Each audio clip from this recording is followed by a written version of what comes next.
We're with Johnny Kress, part 2. Yes. Last time he came on, February 2024, it started this year. February 28th. Yes. Yep. You're right.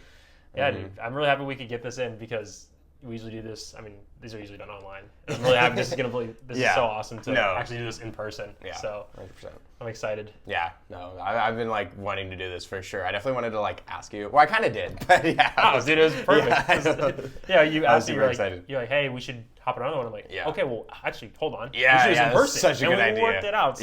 So I'm really, really excited. Yeah. And last year in our conversation, we ended on a question of what are your goals for the rest of the year? Yeah. And one of your goals was to continue prioritizing Kendama highly in your life throughout the rest of the year, 2024. How does that look like for you this year? Yeah, I think definitely, I think I've learned how to balance it a lot better and stuff like that because with other things. But I think like recently I felt like I've really found a good groove with that. But yeah, I think with going to, EKC and going to NAKO, and then, I went to Battle like just before that. And I feel like I've done a good job. I hit like, I think my thing is kind of at least one international event a year. And then I'm, especially now, we'll talk about this more, but I'm trying to hit like as much of the national ones as I can. Yeah. And throughout the past year, I mean, was it a consistent, like, what was the playing frequency like? Was there seasons of this past year where you had a lower frequency than others, higher frequency than others? How do you navigate that? Yeah, I think especially like it has kind of varied kind of like since February, but I think when it came into NAKO practice, I really made it a goal to touch it every day. Like I think I really enjoy like practicing for comps. It just feels like a nice goal to work towards and it's clear things to do. So I'll touch those tricks like every day, and then it'll vary per day. Sometimes it's just like the 15-20 minutes that I can do to run through tricks, or if it works out and I can schedule it out, it can be like a nice hour to 2 hour practice session. But it kind of just comes off the feel. Like some days over the summer I would have like a trick I felt super close on that I want to film, and then that can turn into like 2 to 3 hour films or whatever. Yeah.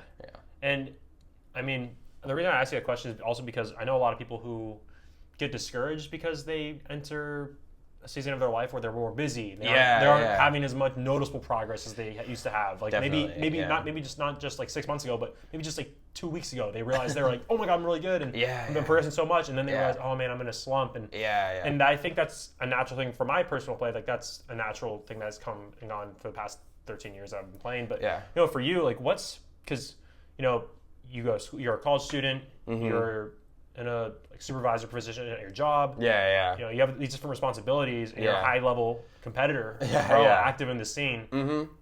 I'm sure it's not easy to do this, and you're going through the same seasons of high and low too. So what is your advice out there for people who get into their heads about, man, like I can't progress, there's something's wrong, or getting discouraged about that, because it happens to everybody. 100%. I mean, you just can't I feel like it's just like make the time fit. And I think what I've really thought lately is that just like a little bit, I think goes a long way. It's one thing to not touch Kendama for 3 days straight. But if everyone's really busy, but I hope you can find like 10 minutes in your day. If you did like just 10 minutes each day to do like a run through the list of your comp, or like, I don't know, hit like a couple easy tricks to like you wanted to post on your story. I think that little stuff goes a long way, and I think that's something I focus on lately. If you need to wait for like a bigger session, you can really schedule that out when you don't work or don't have school. But if you could just like hit the tricks for 10 minutes, I think that like really means a lot to just feeling like you're still playing and like progressing. And when let's say we are not practicing for a comp. Right now it's definitely comp season like NAKO, and then now it's Battle at the Border, so back to back, barely any breathing room. Exactly. But say there's like after Battle at the Border, I don't know.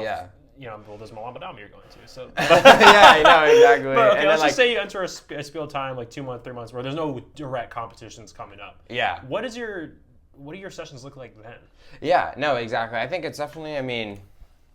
It's just like it's kind of with the competing, and then we like to film tricks as Kendama players. So I think I usually like it was last year in April. That's kind of like a more of a dead season for competitions, and that's when I really started getting into like taps. And so, I think that one can vary, and sometimes it's maybe easier for me to like forget to touch it every day. But I think, especially going forward, I think trying to just hit it for like 10, 15 minutes, I think is huge, even on busier days. But I think in the past, it definitely, those sessions, I usually am someone who gets focused on like an achievable goal. So like, if that's landing a trick or whatever, I'll try to hit that, or I'm just like seshing with friends, Yeah. So yeah, I guess like time wise, it can just like vary.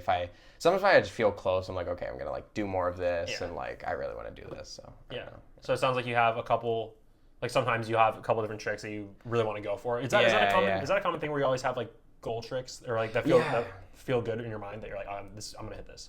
Yeah, usually, right? Like I feel like I can hit one. Like it was like Thanksgiving. I was like going for a sesh, and I don't think Battle of Tricks had come out or anything. I was like, well, I mean, like I found a trick and I posted for the first time in a while, which is like really nice, So I feel like I can always do that, and I want to also think more about like story posting. Like remember that like the easy tricks. It's still nice to do, or like something that's like. It'll only take you like 10 minutes, but feels good, stuff like that. Yeah. So what was the trick you posted that got you like after in that blip of the comp season?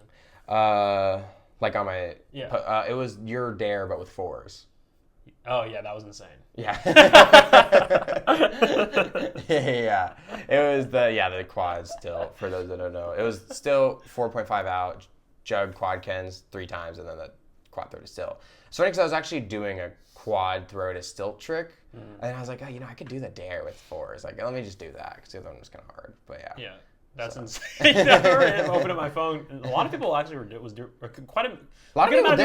Yeah, and I was like, okay, this is a good dare for people. That was a really good one. This is a good dare for people. And on my phone, I see Johnny Kress. Hey, this seemed like everybody thinks it's a fun dare, so I want to do it with 4s. And I was like, are you serious? You actually do it with quads? What? This is what I guess I'm reposting people in my story.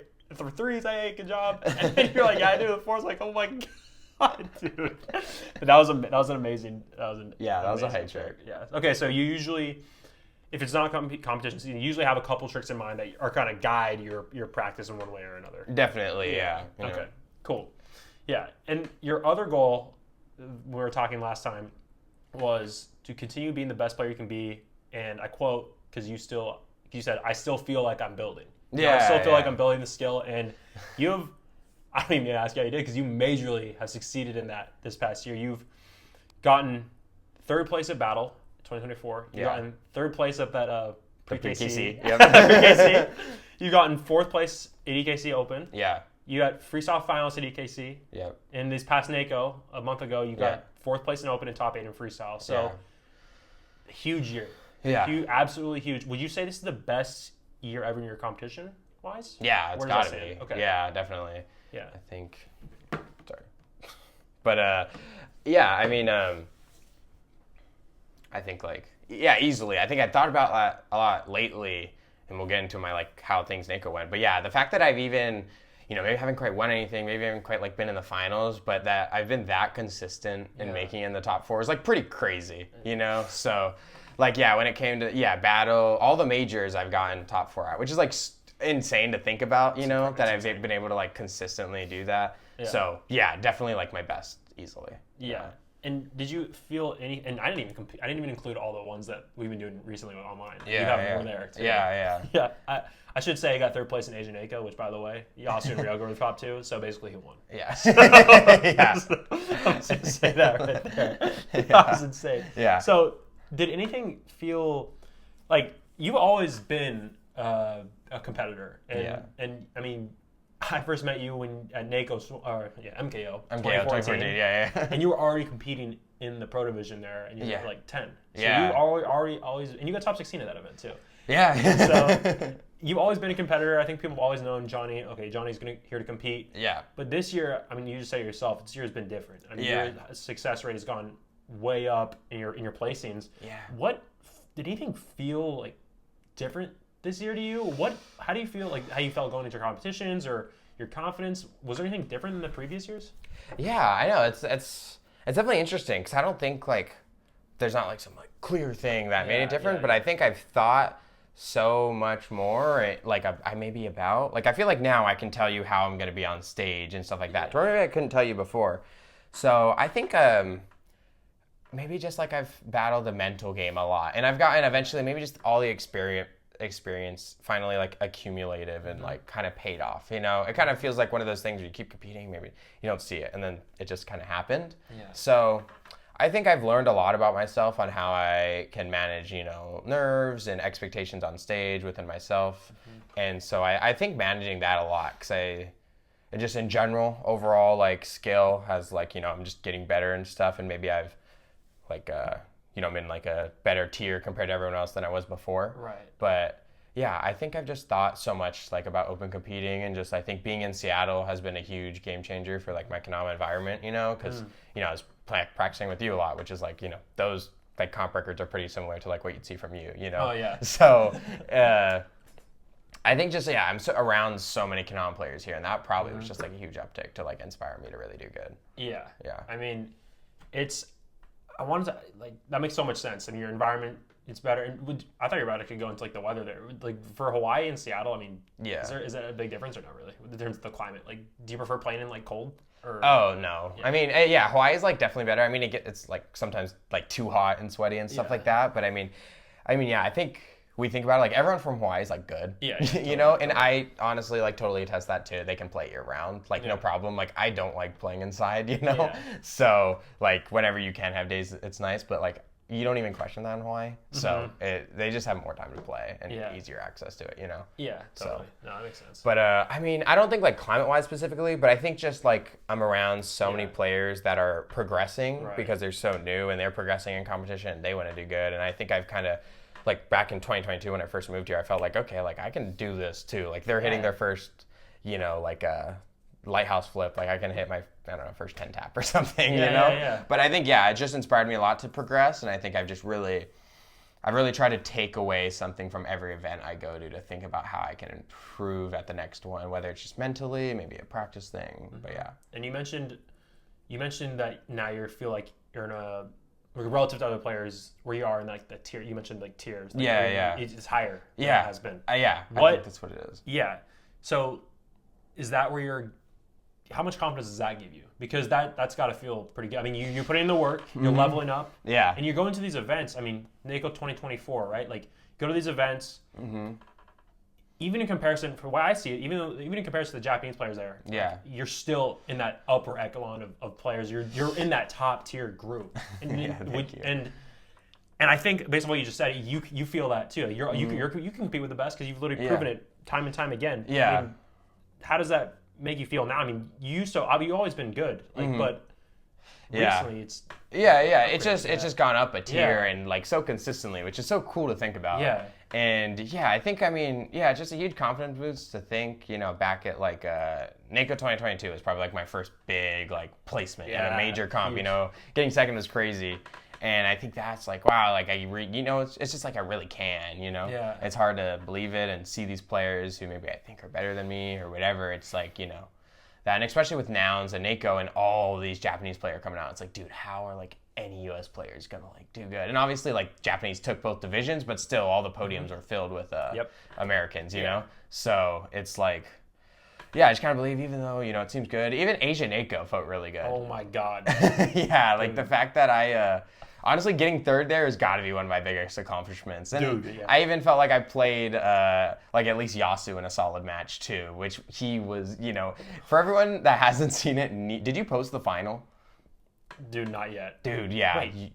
Dude, yeah, I don't think so. Oh my God. Dude, you got to post that final. That's, like, easily the best open play we've probably ever seen. No, yes, that was literally the highest level open match I've ever seen in my entire life. Yeah. In the past 13 years of playing. Yeah. Like, it's not even close. It's just, like, actually not even close. Ridiculous. Yeah. Like, Ryoga, who won in-person NAKO. Who beat Yasu in the comp earlier. Yeah. Was it, like, 3-0 maybe? He like 3-1, number 3-0. Yeah. Yeah, 3-0. And then Yasu, even, like, he, like, beat, like, Vilao 3-2, beat, like, Maharu 3-2 at these close matches, and then goes to Ryoga in the finals, needs to beat him twice and matches to 5 in, like, just played the best we've ever seen. Never missed. Like, didn't miss ever. They, like, 3 for 3, the 5-tap J. It didn't matter if it was a stall, if it was the lunar, inward toss lunar, like, he's so good.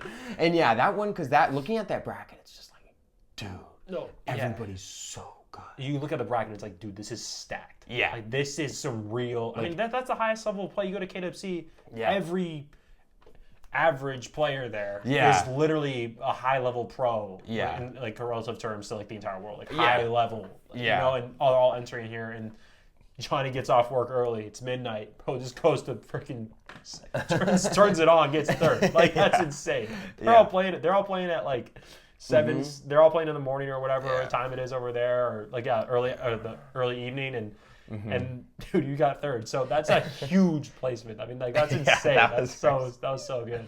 Yeah, but I think kind of circling back to what we started, I think just like really focusing on the mental component of especially open competing has been like the biggest thing for me. Because at the end of the day, like these open tricks are like not that hard, you know? And I think it's just really honing in on like how can you put yourself in a situation to where the pressure's on to where you can still be as close to your normal play as possible. And I think I've like done a decent job finding that. Yeah. I mean, clearly, yeah. Let's hone in on NAKO a bit. I did some research on your performance. Nice. In the past 3 years. Oh, nice. That's sick. So I thought I'd share this with you, and it'd be interesting for people to hear. Yeah. So, I mean, Johnny mentioned it earlier. You got second at 2022. You just got fourth in the Open at 2024. In the last 3 competitions, 2024, 2023, and 22, you've played 20 matches, and you've won 15 of them. Wow. So, just for anybody who's playing Johnny at NAKO, don't feel bad at lose, because you only have a 25% chance of winning. you have a 1 in 4 shot of actually taking the dub over this guy. So, that's insane. And then also, in total, you've scored 46 points and taken only 26 against you, which I think is pretty huge. Like, that's just actually... 46 and taking So you've in the past 3 years you've scored 46 points, and then you've only had 26 scoring you, which I think is a huge testament to how far you've gone in these competitions. Yeah, and like it's pretty amazing. And so for NAKO 2024, you got 4th, and on your way there, you easily got the top 8. I mean easily as in the sense that you're just destroying these people. Yeah. Now, okay, you got 3-1 against Tristan from Ask Labs. 3-0 against Noah from Seoul. Yeah. You 3-0 against teammate Josh. Yeah. Sorry, Josh. Okay. And then top 8, Liam. Yeah. Tough match. Yeah. Tough match. Insane match. You guys were playing. I mean, I only caught the end of it, actually. Yeah, but that was like the greatest part. I only got the end, which is fantastic. Yeah. But you won 3-2. Yeah.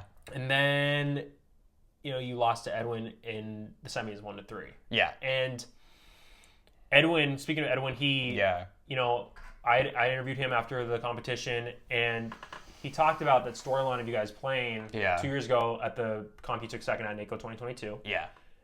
And up until now, he brought up from this perspective for what he thought about when he was playing you, what he knows about you. And he said, it's like he can't even look at me. To Edwin, it seemed like you were extremely in your head. And to Edwin, he was like, wow, like Johnny's in his head. He's messing himself up. I'm gonna win. And he ended up winning.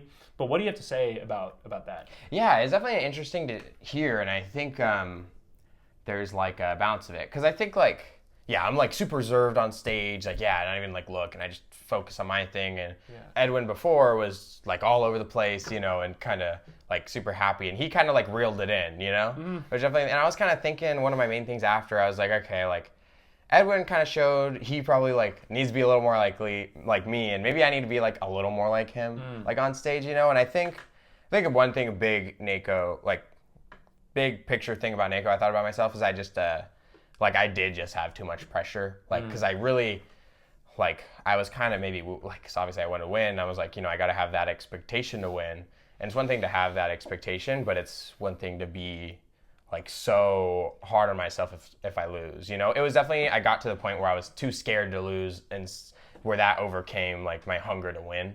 And so I think a little bit, it's like, I think I end up getting it, but also in general, just like a quiet person, So like, I think I am more of a reserved person on stage, but I really thought about that and how much focused on my tricks was, because I really like to, make sure like, if you look at NAKO, I like probably took my time more than ever at that event for these tricks, Oh, yeah, I noticed that too, So I think I was really trying to hone in on that and focus, and I really tried to just like kind of just think about the trick at hand, and and it worked for a while. I still ended up getting to the top 4, and definitely still something to be proud of. But I think there is a balance of managing like that pressure, and I think it can come with a little more lightheartedness on stage. So that's been something I thought about doing Asian NAKO and PRE-BATB and all that. But I think some parts of it, I don't really, we like same thing for you, don't really talk much on stage or whatever, or look, and I focus on my thing. But there's also the other part where I think I did get a little like too into it and was like so trying to like lock in on this, it became too much, Yeah. So Okay. Yeah. that makes sense. It totally does. So I like what you said about, you analyzing that game and what he said about how you thought, okay, maybe I can get a little more of his style. Yeah, maybe yeah. Like, he would probably benefit a little more from me, like in Yeah. a sense, or what you took from that. And I mean, it's just so interesting because everybody has different things that work for them. Yeah, and it's yeah, so exactly. because I mean, you guys have literally two, like in that match especially, it was completely opposite styles. Yeah, You're literally just so honed in on your attempts. Yeah. You're blocking everything out. Yeah. Edwin definitely, we saw him, first time I really saw him do this was against me in the finals of Battle Board 2023. Jumping around, he's super stoked. If you get a point, you get the hug. You get the hug. Yeah. All that stuff. Was he doing that to you? Yeah. Okay, yeah. So, even in this one, because I know he talked about how he settled down a little and wasn't so jumpy and stuff. And clearly it worked well for him. Zack's amazing. But I think, it's like I think in general, I'm not like that kind of person at all, and so I'm much more reserved. But I think there was a point it got to where I was truly just actually, sometimes I've done that, maybe more like EKC where I was focused in like that. Yeah. But this time it was like, I think more of a stress or like a pressure on myself and like a fear of losing a little bit. I try to focus too much, but maybe it came to a point. I'm kind of like balancing it because it's like, okay, I still ended up getting fourth and still ended up playing decently, you know? Yeah. So I think it's something like I'll learn going forward, but I think overall mentally at NAKO, I did, especially in Open, I did manage my expectations like poorly, I think. You had like you'd say you expected more from yourself in that competition than any of the previous ones. I think it's not like maybe expecting more from myself, but we did the interview and me, you, and Nick have always talked about this, like, we're comfortable with losing because we know we put in the work, and we're like, it's okay. You can't ask anything else of us, we put in the work, but, and I like literally said that in our interview, but I didn't actually like put it into practice, it's easier said than done for sure. And like, that's why after like the 4th place loss to Alex, I was just like totally done. Like I just couldn't believe it. Yeah. And I think like, especially after EKC getting 4th there, it's kind of a bummer thing. So like I played like all the matches that like the winner had played and did all this. And when you're in 4th, like you come out with nothing, but you go all the way to the end. Yeah. So and you go all the way in and it's like, something like that. I was just like, dang, like I really was like right there and it kind of happened again. I was just like, honestly, like heartbroken about it, and so I just thought about it and I think I just felt so stressed. And I was thinking about it, I think I need to manage the comfortability in losing. I literally was talking to Ella about it. She was like, how I talked about freestyle just sounded like I was having way more fun, And there's a balance of like, this is fun and not this competing, but I think it'd come to a point to where I didn't even like enjoy it at all anymore. Almost not like like it was just too much, and I was so scared to lose. It made me have like a bad time, on stage, or just the whole competition experience. I think a little. I think it did affect my play on stage a little. Yeah, And I think honestly, like, I was just scared to miss. And there's these tricks. Like honestly, my overall top 8 performance, like I was like, I do feel like I had so much better to be, because when I was practicing, I was all these Japanese players were coming, and I was like. But how I practice check, I'm like, dude, like I know I have it in me to beat like anyone, And I think I just, I came in with like literally this expectation to win. I was like, I know it's capable, and I still believe that, but I think I just put too much pressure on myself to like win. I was thinking about, I was like, I was like getting in my head, like kind of like fun, really into athletes and stuff. I'm like, I got helped by Sweets to go there. I'm like, I'm not paying for anything. I'm going to compete and really try to like lock in and think about all this, but I think it came to a point where I was just like, I just need to be a little more comfortable with losing and understand. Still have the high, maybe standard. I think how kind of Edwin talked about it. And Edwin talked about it the whole time in his interview, which I thought was really interesting, is like not just dropping your expectations, And so I think just balancing the expectations with the feeling after. And I think that's something I've really tried to focus on with Asia and NAKO and the pre-BATBs. It's just being understanding, like that it's what I did was okay, and we'll like, still learn and go forward and take what I can do better, but just understanding that like it's okay, everyone's gonna lose. So at the end of the day, there's only one winner, which makes Kendama so like difficult. Every single like amazing pro is gonna lose. Like Nick has lost more than he's won, and he's probably the most decorated Kendama player in the world. So it's just, you got to remember that stuff and understand that it's just like, it'll come when it's time, and I just gotta like kind of do it. And remember that like, I like competing. It's fun to do these matches and go. And so I think just taking a little step back and understanding, I'm like, the whole time I was like, fuck, I'm like bummed on 4th, But I mean, the fact that It's like, dang, I got top 4 at NAKO, one of the majors, top 4 at EKC, another major, 3rd at Battle. Like the 3 like biggest open comps I could want to do, I did place like well. You know, if I told myself this like 2 years ago, I'd be like, no way. You know, like there's no way I'd do that. So I'm just trying to maybe have like a little more gratitude for that stuff and understand going forward, like the process will come. Mm-hmm.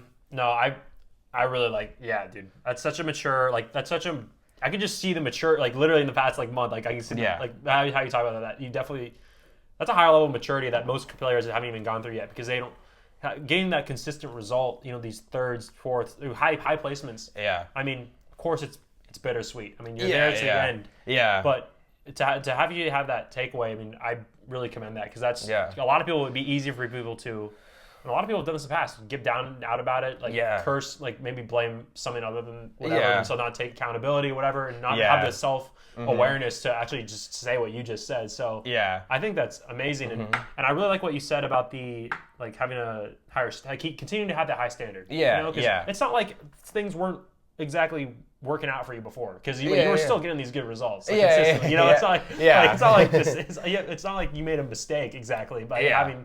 Going into that strategy because you had these results before. I mean, why if it's working, it's working. Yeah, you know, exactly. If it's not broken, don't fix it. You know? So, but definitely. It's really, really cool to see your take from this past experience, and you've actually been somebody that I've known for a long time to really think about how to improve on their comp performance. That's something I've always really respected about you. I remember Battle Board 2023. I ended up. That was the one year I did well, but and then I remember you posted something on your Instagram after that, or you had it in your slideshow post. The puzzles. I did it in the next year too. So you're like, it's always like I'm always improving, always coming better for next time. I remember seeing that. I'm like, man, Johnny's really like putting that intention and like the actionable thought towards how and analyzing how he can do better, and which is so cool because you know it doesn't take like a ton of effort, but it's the extra effort that not a lot of people put in. I mean, you know, it's that not a lot of people are really doing that. And it's just and that's like definitely accounted into why you've been able to improve every single time over the past freaking 10 years, bro. Let's freaking go. Like that's actually so cool. Oh my god.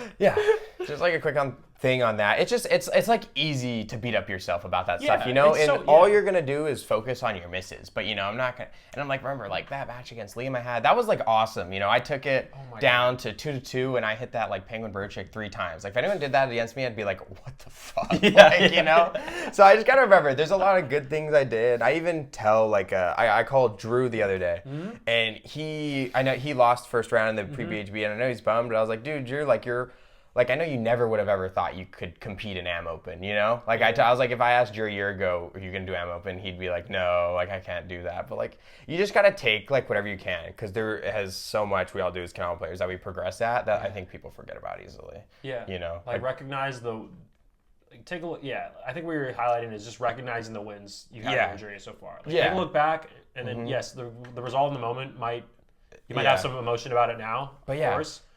But looking back and just all right, realize what you've done, and know that because of you've done it, you can continue to keep going. I think it's something for everyone. Like whatever it is, I know if like someone showed me their thing and be like, oh, like I'm not good. I'm like, I can find something that like, dude, you did this. It's just really cool. You couldn't think you could do before. You know, in Kendama, like it's just a win. So just like it's easy to focus on the losses, but just like think about the wins too. You know.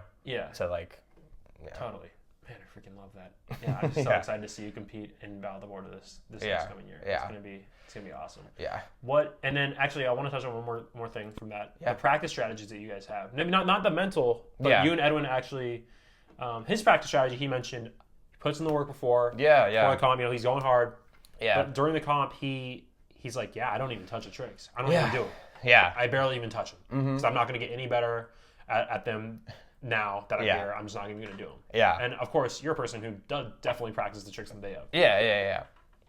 Is there any competition from your own experience at NAKO? Are you going to switch up your practice strategy for going to the next comp, or? I don't really think so. You know, I think I almost I think this is another big thing I've like thought about listening to the Edwin and the Alex interviews is that so many people have talked about how I practiced so much and like I did bad and they think it's like because the pressure or whatever and they're like I just can't practice that much, you know. A lot of people have like said I practiced too much for this comp and I don't think it's practicing too much that's the actual problem. It's the pressure that it puts on you, you know? Yeah. And so it's like if I, you know, say I practice an hour every single day and I did bad, like that feels so, like you feel stupid you did that, you know? So you just got to be able to like understand that it's okay to put all this time in and even like lose first round. You didn't do a bad thing by doing that. You're not like a, you know, it can feel maybe embarrassing or whatever, but that I think I've thought about, that's the problem why maybe like Alex says, he said it's just better if he doesn't practice. And he probably said, you know, that he doesn't feel pressure because you're like,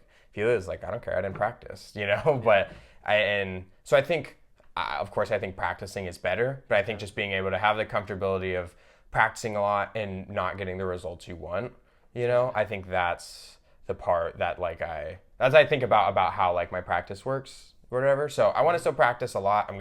I like practicing the day of. Obviously, you know, Edwin did pretty good, so maybe it's just what better's for him. Yeah. But it just feels good to be comfortable on the tricks for the day, you know? So I know we'd always practice together before our comps on the day of, you know? Day, yeah, exactly. So like I feel like I'm confident in my practice and I kind of see like there's only so much better I can get at stilt tray, you know, and stuff like that. So but I think it just feels good to warm up the tricks, but I think that can be a thing you feel better on. But then before practicing, just real quick, you know, usually on like my good practice days, I do like every trick 3 for 3 in a row.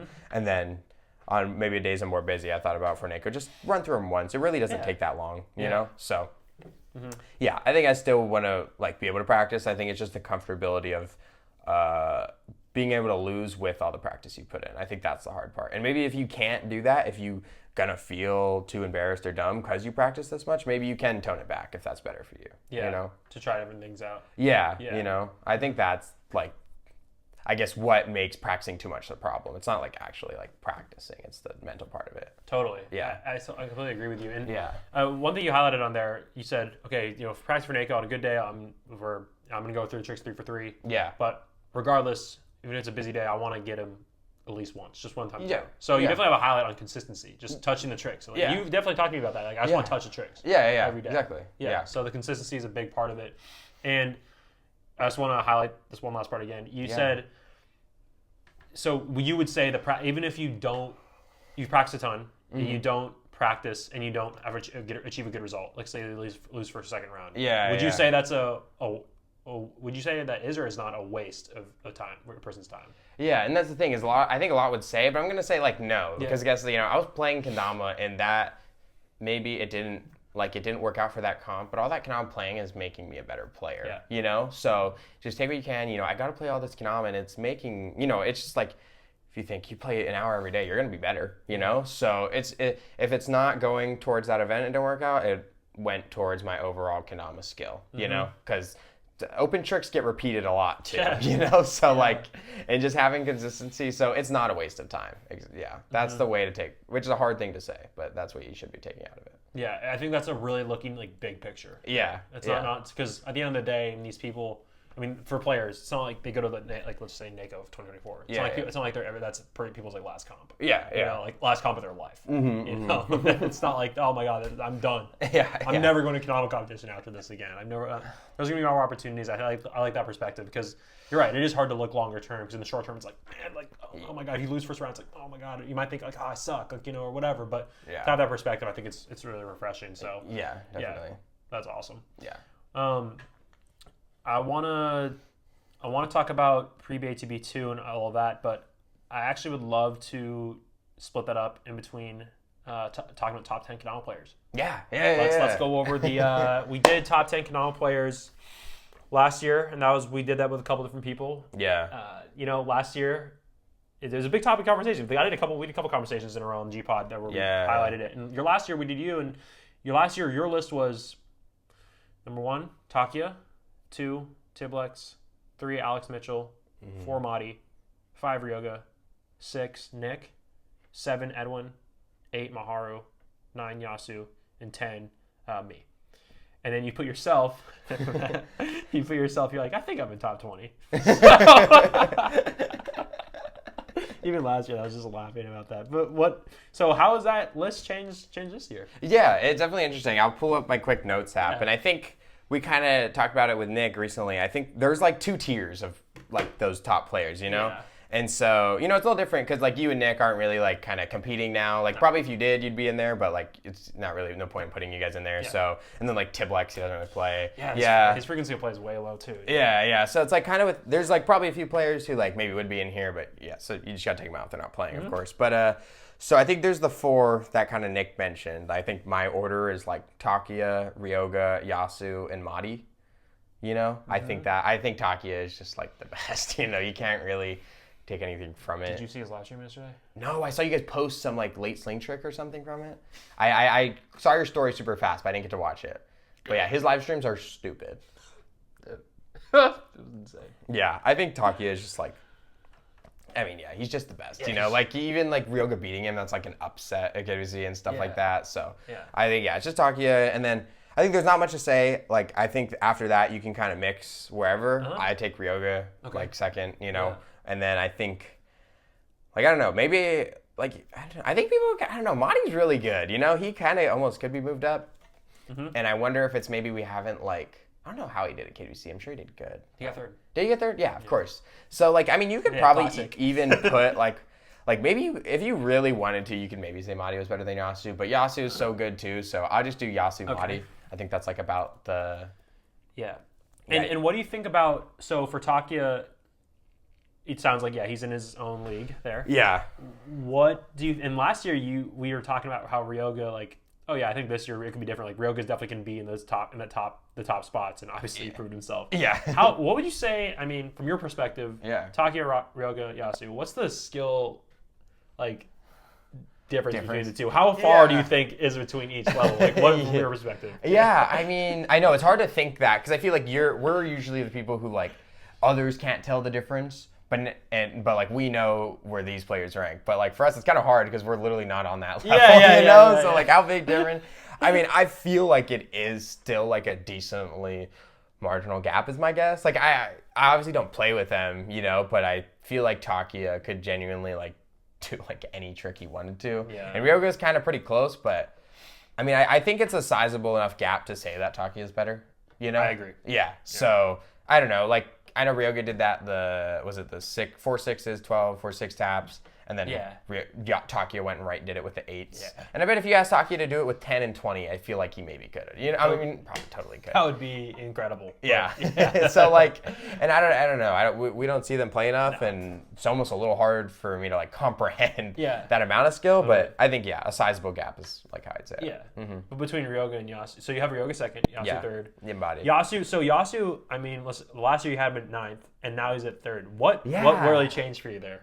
That's so interesting that I had him at 9. I think maybe it was like, that's crazy to think about because now I feel like everybody would say Yasu's like top 4, you know? Yeah. Maybe it was, and that was like after EKC, and maybe it was just like we hadn't seen Yasu in a while, and Yasu is kind of also this one who like, does he like care so much or whatever? But now Yasu's like, I mean, it was probably, Catch and Flow happened. So I don't even know, dude. He's just so good. And I think, you see him post the Instagram flow lines. Like, he did the one recently with the 10 taps. And it's like, I think he really can do, like, all the crazy film tricks. It just seems like that's not his thing.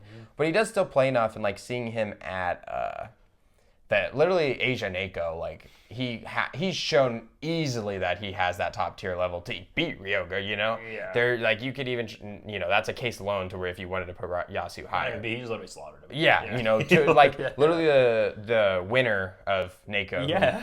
And, just crazy. So, I mean, Yasu just has such a high range of skill. He doesn't really, like, post the clips, but, like, kind of does at the same time with the freestyle lines, you know? Yeah. So, I think Ryoga, maybe, like... Yeah, I guess I kind of lost. Like, Ryoga does have, I think, a sizable difference with, like, the KWC, and I think I got to give Ryoga to, like, I don't know, he tries a little more at KWC. For sure. I feel like Yasu could do better, and maybe even, like, he still has the opportunity to win every year, so. Yeah, he has the skill to win. Yeah, I think Ryoga just shows off his skill a little better, I think, and maybe more, like, my style, so I think I just, like, give that difference to Ryoga. But if you want to say Yasu's better, like, I couldn't blame you, you know? So, but I feel like Ryoga is a little more of, like, a conventionally like better skilled player, I guess. Yeah, you know, like I don't know, like for like play style is for. I mean, Yasu's way more free flow. Like that's why it's so. I feel like that's might have been why it's hard to tell. Like last year, like the 9th, like yes, he has a skill, but He's also posting videos. I mean, dude, Nick and I went back on his Instagram the other day. And we were like, why? Because we were wondering the same thing. Like, dude, where was this guy in like the list for last year? Yeah, why? Well, dude, I mean, his Instagram video, he's posting, like, it's just dancing vids. Yeah. Kendama. I mean, he's doing base cup, juggle base cup. Well, he's like actually dancing to a routine. And then I'll end it with like juggle, triple Ken flip, like triple like spike. Yeah. And I'm like, okay, well, that was like a dancing clip. Yeah, exactly. That it's wasn't like there's like so many Japanese players in general where it's like, maybe if they lived in the U.S. and went to all these events, like maybe if it was like literally an American person with their exact same skill set, maybe they're like in this list, you know? Yeah. Probably, but it's just kind of hard because you don't really see that much. No, and so I think kind of off this list, I just got to go with like what I see, you know? So I think I just see like Ryoga be more of like a convention, like, you know, standard Kendama, like skill that's higher, you know? Not saying that Yasu, maybe if Yasu switched how he played, it'd be like, oh, Yasu, and you know, he took Ryoga, but I think I'll like, just say Ryoga. He won the last two. He won KBC and he won NAKO. So like, you know, you gotta give it to him. And it's literally just like a 1 spot difference, you know? Yeah. Okay, so Yasu, so Ryoga second, Yasu third. Who's coming in the 4th spot? You said then Madi. Okay, I think Madi is the other Japanese player who hasn't like I mean, all those top guys have won KBC. Yeah. That's like the one thing he kind of doesn't have, you know? Like he's won NAKO and like won a lot of like, I don't know, you know, pop swag or whatever. And like he clearly is super good. And he's one where you see from clips that he has tricks kind of like Takia that no one else can do. You know, like not even Takia for some of those, you know? Yeah. So I think that, but I think, it's kind of like maybe the winning KBC is the thing to like really put it in. But I think there's even ways to like say Madi's better than, I don't know. I feel like maybe it's just like the tap and spam tricks alone. I still think they have like a little bit of a gap. Because all those guys can probably like hit the juggle 10 and 12 taps. And Madi can, I'm sure he probably got up to like maybe 15 or something. He can tap too, but he doesn't see it. He's not like he's doing it like them. Yeah, I think they just have a little bit of a sizable tier up from Madi and just like literally bigger wins. Yeah. You know, they've all won KDC. They've all won like Yasu's won the catch flow, Takia's won catch and flow. Madi hasn't quite won. He's won NAKO before. He won NAKO, yeah. He got second battle border, but yeah. I think he's undoubtedly up there at the top. Yeah. Undoubtedly. I think you could even say he's like in their tier, you know, as the 3 guys, maybe So maybe not in the same way, but like not in the same way as playing at this exact high level with their style of tricks, and they all relatively had like. Yasu, Ryoga, Takia. It's safe to say they all 3 of them have the same relative style that they really like. Taps and all this stuff. I mean, they're all going insane about that. But dude, honestly, what do you think about Madi's like trick variety? Because I think for me, that's what puts him up. Yeah, no, easily. I mean, that's the thing is like Takia has these tricks that no one else can do. Yeah. But Madi has the same thing that's like, it's just, I think it's less like praised because nobody else can even attempt it at all, you know? Because like I think it is like triple pan stilt flip. Like nobody can, like 99% of Kendama players can't pan stilt on a normal Kendama at all, you know? Yeah. So that is totally something that he completely like changes the game, and he also does like he does have that same conventional skill too, you know? Yeah. So I think Madi definitely like. Yeah, it's just, his variety is insane. Just him as a person. Do you see the stacks he does on his Instagram? Dude. That's crazy, too. On a different level. Yeah. Triple pan stilt flip. So hilarious. It's one of my favorite clips of 2024 because he literally gets it, and then it's like, okay, triple pan stilt flip, let's go. It's trick of the year. Juggle, can flip, juggle, stun fast. And I was like, why are we doing that? Why are we doing that? Go in, right? That's crazy. Because if you basically do it again, and that's impossible to do again. Or maybe it's not. Maybe it's just like some. Or maybe it's well, obviously it's not. It's a light for him. Maybe. Who knows? Yeah, that's insane to have that Xander. Oh my god, I didn't know that. But he literally ended it with that. So, yeah. So those top 4 incredible players. Yeah. Who's coming in at number 5? I think I have Alex. Okay. Yeah. Okay, we're going Mitchell. Yeah, I think I'm going Mitchell. Who I think, you know, it's interesting because like he doesn't really play. He 40 minutes a week. Yeah, but like I don't know. Maybe it's just like. But you talked about it in your podcast. Maybe it's not this year or last year, but before he had that Japanese like play time of Kendama, you know? Yep. And I think it still shows. And maybe he just has like the gene or whatever it is that makes him good. But I think like he is just.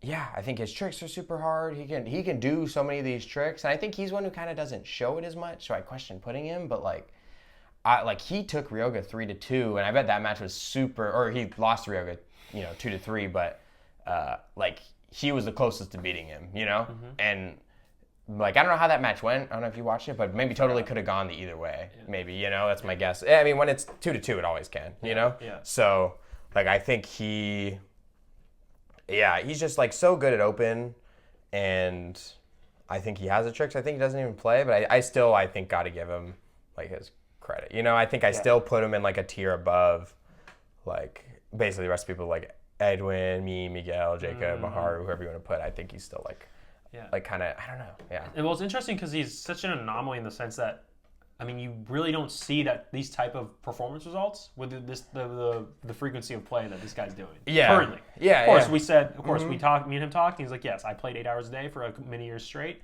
I was playing very frequently when I was working for Seoul full time. Yeah. And that was pretty recent up until like last year. So it's just so unorthodox. But it's just you can't deny what he just did in NAKO too. Yeah, exactly. He got second in freestyle, third in open. Yeah, and like. It's just you can't. It's like it doesn't matter what he does. Clearly, maybe it's just that's his thing that works for him, and that's what he said. So he doesn't even recommend it. Yeah, he like, understands, but maybe just mentally that's how he plays the best. And honestly, like with the things with open tricks, they're all like relatively easy tricks, and they're honestly like maybe for someone as good as him, you can kind of just figure it out within like the day. Because he said he hones all weekend. And I think that's like a valid thing to do. Because he has the base skill level easily for those tricks. Yeah. So. I think, he just puts up the results. He's the battle champion, Dude, he's won battle a million times. Took down Madi. Yeah, which is crazy. Yeah, that was the one thing I was thinking about for Nouns and NAKO, and I was like, can we even like compete with these Japanese players? I'm like, no, but Madi, you'd almost say he might be the best open competitor out of like a Japanese player. You could kind of he has the most proof. Yeah, right. Yeah. And I feel like the way he plays, you would think he'd be the best. Yeah, for sure. And I'm like, but he lost both last battles. Yeah. So like, I think that was kind of a thing that I thought I was like, okay, we totally can compete. Yeah. Like, with Japanese players. Even 2023, he didn't even get like. He didn't make it far. No, like he didn't. Surprised. Yeah. So. Yeah. Like he got second, but he came from losers too. Like I don't know who beat him on earlier, but like. Yeah, you're right. I don't know. Like because I don't think it was Alex. But yeah, but like still, it's like he's so good. So yeah, I think you just put Alex there with like he just has the resume that like nobody else really has, Yeah. So yeah, okay. So number 5, Alex. After that, I put Edwin. Yep. And I think going with this, Nick kind of talked about a lot of this like interchangeable. After like the Madi tier. Okay, so after 4th place, you think that these people who 5 through 10 spots, they're kind of just you can move it around based on personal preference. Like I think I do have Miguel in here, and we'll kind of talk about how we feel like about his skill level and competing and stuff. But I have Edwin. I think obviously he's good in comp, and I think he has like a lot of skill level, and I think maybe the thing that's putting him above some of the other players is like I kind of got to take in the lefty to account.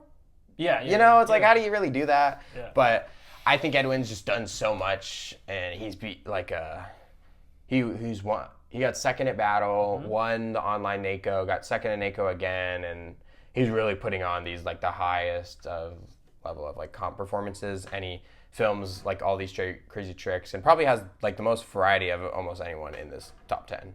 Yeah. With pinches, whatever. So yeah, I feel like Edwin. You think he's more variety than Madi?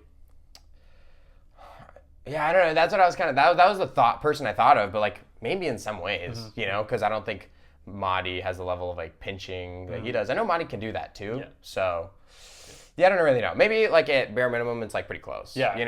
But bare minimum, like bottom line is this dude has variety for days. Like he's got. I think like there are a lot of people like that. I don't know. I appreciate comp performance a lot too. So he's done it super high. He just beat me, so I'm gonna like. Yeah, put him up there, and I feel like Edwin's such a like loved Kendama player, like he has the whole community behind him for sure. Yeah. So like I don't know, I feel like it makes sense that he just does all these, like his tricks are really different and cool. Maybe he doesn't quite do like the classic, super high tap or whatever, but he has the variety and he has the comp performance. So like, that's different. Yeah, and he can, and he's definitely even in the typical like he can classics. Do conventional tricks. Yeah, too. He's done 10 tap multiple times. He can do it, but. Yeah, totally. Switch variety. It's just you can do it. Yeah, I think like maybe there's some other players like maybe like some conventional like crazy Ken flip lines. Maybe like me or Jacob are like a little more skilled out than him or whatever. But like he does those tricks too. So I think the variety is such a different thing. So I'd put Edwin there. Yeah. Okay. Cool. Yeah. And then number 7. After that, I did put Maharu. Okay. I don't know. I made this list super, like, briefly as we were, before today. Yeah. And I just wanted to talk about it more than anything. But Maharu, I mean, he's one of the guys where he hasn't, he does really good in KWC, Which is huge. Yeah, but I think at NAKO, it was just a bummer he went against Ryoga early. Yeah. And I think, Tio was, like, killing it freestyle. I'm pretty sure that was who beat him. And so, I don't know, but his tricks, are so good. And maybe he moves around some here, but I feel like there's, like, a lot of Japanese players that maybe need to be here, and I feel like that's the one that's kind of like, I don't know. I think he's the one maybe hasn't quite had the craziest comp results. Especially like seeing him do an open, because it's hard as a Japanese player, obviously. Team get opportunities. Yeah, that's what I mean. So, like, he gets KWC and he's done good there. So, and the clips are so crazy, like, high level. I think I just, put Maharu there. Yeah. And I think I give Edwin maybe a little more variety and just, like, the comp results, So. Yeah. Maharu was looking really good in open. He was looking really good. It's just a bummer that he had to play Ryoga in a single tournament. Yeah. Yeah, I think... What did you think about it? Did you watch his freestyle or not really? I actually didn't catch much of it. I was bummed, It sounded like he was going for, like, more easy tricks, I think. Yeah, I think he learned. I think that's definitely a valuable lesson he learned in freestyle. I was kind of underwhelmed by the tricks he was trying because I know he can play at such a higher level, but he was going for, like, flowing with really easy tricks. And Tio's over here consistently hitting just objectively harder tricks. So of course he won. I mean, he definitely won. But I'm not saying, like... But I was kind of... I was like, what is Maharu doing? Yeah, I was like, I know why is he not trying to do anything harder? Like, what is that? Does he not know if he doesn't? I don't know. But it's also a learning experience. Like, up there in freestyle, it's so easy for me to think that off stage, but if I haven't gotten that many opportunities, like Maharu, I don't think he's gotten many freestyle opportunities besides Cash and Flow. That's once a year. So in different judging format too. So it's like, I think my thought is with these, it's like I just got to give. There's so many Kendama players who don't really have the opportunities to compete, so I'm kind of just going to go with the ones who do, and I'll try to balance it out as best I can. 100%. Yeah. I mean, it's it's one of the only measurable things we can go off of. Exactly, So Maharu has had some, and hasn't like and it hasn't been as good as maybe where I think his skill is, and I think maybe with time next year, maybe he could be like in the top 5 tier, or whatever, and even like maybe just like, he never open competes. I mean, that's something he improves on in his game, Dude, he could have, I really wish, if he didn't play Ryoga, I really wonder how far he could have made it. I really think he could have. Especially if he got to day 3, too. Hit those tricks. So, Well, with him, too, the KWC finishes, the consistency there. So respectable. That's a huge one. Like, that's massive. He got 3rd last year. Like this year? Last year. No, so he got 2nd this year. Yeah, the past year he got 3rd, though. I think. Crazy. I don't know how it worked out, but I know he got 3rd.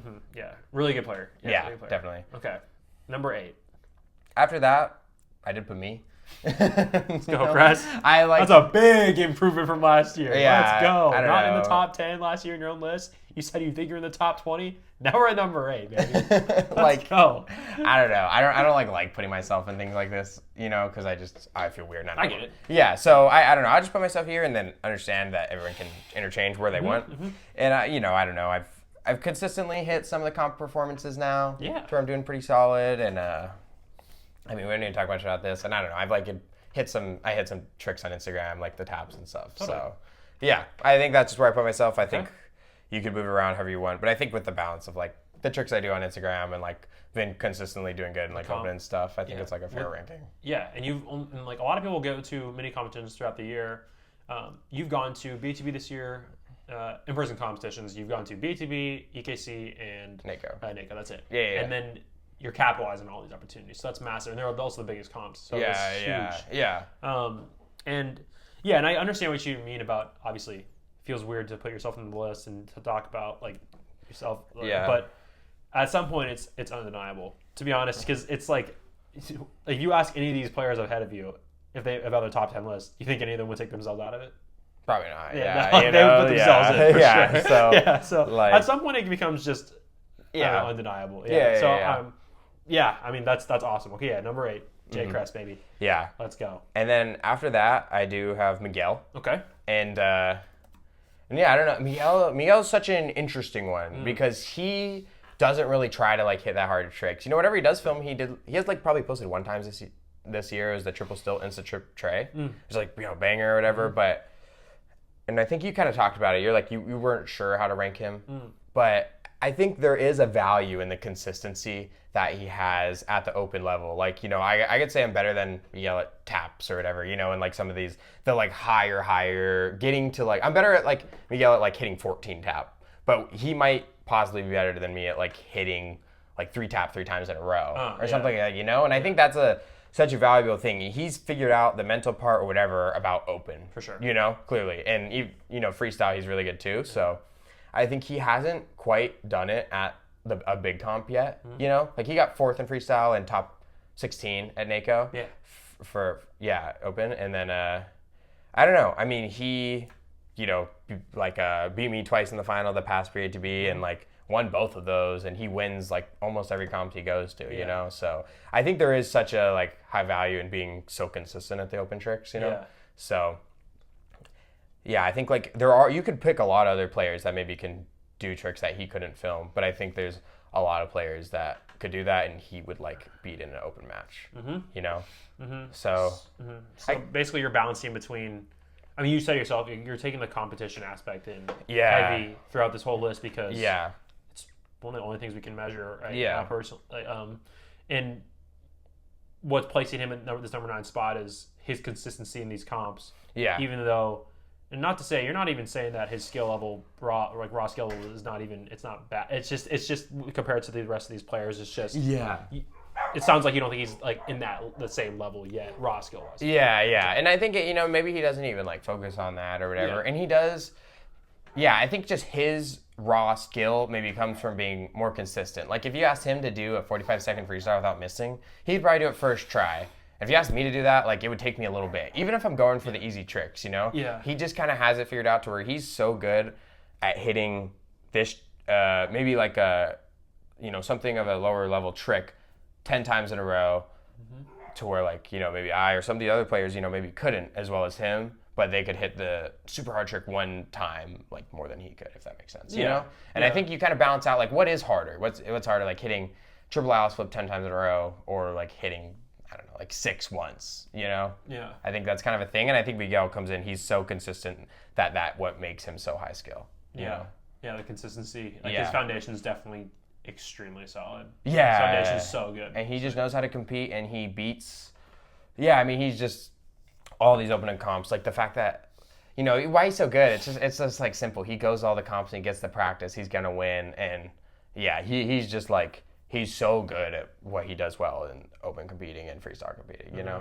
And it's all these opportunities. Yeah, exactly. He's providing himself the opportunities and he's capitalizing on them every single time. And, it's a little, like, it's kind of hard because, like, on one hand, the competitions he's going to, like, yes, the level of play at these competitions, they're usually smaller. Yeah. It's not like there's going to be 10, 15 really high-level pro players like how there are at NAKO, EKC, this stuff. But at the end of the day, he's still winning. Like, he's still winning these comps. He's still getting podiums at every single comp he goes to. And that experience is the same comp experience in general. So, I mean, I think some people probably have said, I've heard people say like, oh yeah, but it's just a small comps. But he's put himself out the comp, but he's still getting them. It's it's way better than going to those comps and not winning. And it's not like there's nobody there. There's always going to be someone who's trying to challenge him. Like even at Cactus Cup, which probably is like, Miguel, like who's even there? He beat like Noah Hawkins in the finals. Yeah, he who's super good. And he's so consistent at it. Even with like the PRE-BATBs have super good competitors. I mean, it's basically like NAKO minus Yoga or whatever. A couple players me, Jacob, Edwin, and Casey Henson, who all these people are doing good, and back to back, he won it both times. And so it's just such a I think there's some people might like I know they can do harder tricks, and that was kind of the thing I was talking about, like football players, like maybe they're like faster or whatever, but when it comes like to the game and to the comp, like he just proves it, and you can't really take it. And I think especially again and again. Yeah, and at NAKO, I think was really, I know it meant a lot to him to be able to go to the big one and still make it far. You know, so I think it's huge. Huge, yeah. Miguel is definitely. I'm excited to see. He has had a massive year this year, and I know he's going to continue this kind of trajectory into this next year as well. Definitely, so it's massive. And who's rounding us out at number 10? I have Jacob. Okay. Yeah, I feel like those are. Like we talked about, it's kind of these are like the players that are doing the most right now. Like, they're putting themselves in opportunities, like the online comps or whatever. Yeah. There's probably maybe a lot of Japanese players that you kind of think, but one who's really good is Shinosuke. But it's he barely competes. He's not really posting tricks. And he doesn't really post. We know how good he is. Kind of. Yeah, it's like he does good at KFC. He does pretty good at catch and flow. He doesn't really post the rest of the year, and he's not really in any other competitions. So it's like, how do I rank that? So I think my thing was like, I'm just going to go with who's clearly doing the most. Not less maybe like of a hypothetical kind of thing with other players. Right. If Shinosuke did NAKO, how would he do? Like, you're not out here theorizing. You're not out here theorizing about what if situations and whatever. You're going off what has been done recently. Exactly. And then Jacob totally stepped up. I mean, I bet when you guys did your interviews, asked who your top 3 predictions, Jacob was probably like one of the most common answers for NAKO.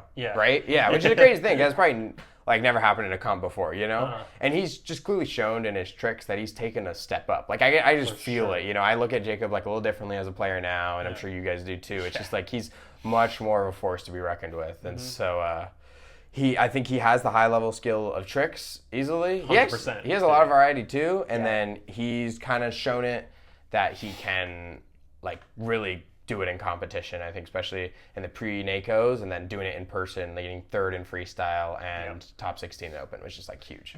You know? His evolution as a player has been really cool, dude. Because he's like, you guys are similar in the sense that, I mean, you guys have been playing basically the same amount of time. I think Jacob started in the same. I forgot how long he's been playing. He's been playing like a year less than me. Okay. I think you have 2. I'm like 2 years less than you, so it's like basically the same at this point. Okay, so you guys have started really close to each other, and you guys are similar in the sense that you guys are still achieving super, super high at this level. And you guys are still building. You guys have always consistently gotten better and better and better. I remember when Jacob was literally competing in like advanced. Really? Straight up. Actually. Yeah. No, I bet. Yeah. No, I think about it, honestly, thinking about it right now, I think me and Jacob are like super similar players, honestly. Like we both are like high level in the tap tricks or these hard tricks, and we both like can do the open. We both like really want it, I think, in the same way. So yeah, I think Jacob's like right there, and I think maybe he just needs a couple. He wasn't the same player maybe we'd say he was at EKC, But at this battle and doing the pre-NAKOs were like huge that he's taken down Edwin and literally whoever it was. No, dude, pre-NAKO he was literally monstrous. Pre-NAKO I was like, dude, this guy actually is going to win NAKO. Yeah. And like pre-BATB, like took me out twice in that event. And that was huge. That was massive. So like he shows he can do it against like anyone. It's just I think he always kind of like, we always knew he was so good, but he never really like made it so blatantly obvious that he was, with comps and stuff like that. But he like did it, it took a bit, but he like proved it for sure, like no questions. 100%. And I remember and he's always been like raw skill wise. His skill has always been insane. Like, not always, but of course in the past 4 years, really, really good. I remember playing with it's so awesome to see the players develop. Like you for sure, and then also Jacob too. I mean, I remember we started UW Kendama Club. This is a year before he moved to Seattle. But we started UW Kendama Club. Jacob's coming in. I'm like, this is gonna be really cool. Now there's another really good player in Washington besides that I can play with besides Nick. And I remember playing Ken with him and stuff. I'm like, dude, like this guy is really good, but I think I still have him though. I ever played out Ken. I'm like, I think I'm still doing harder tricks than him though. And then it just boom. I just like blink, and of course time passes. But dude, now he's just on a level that I just am like completely and utterly like in awe of. And I say the same thing for you too, man. It's actually just a pleasure to see the people close to me like develop to heights that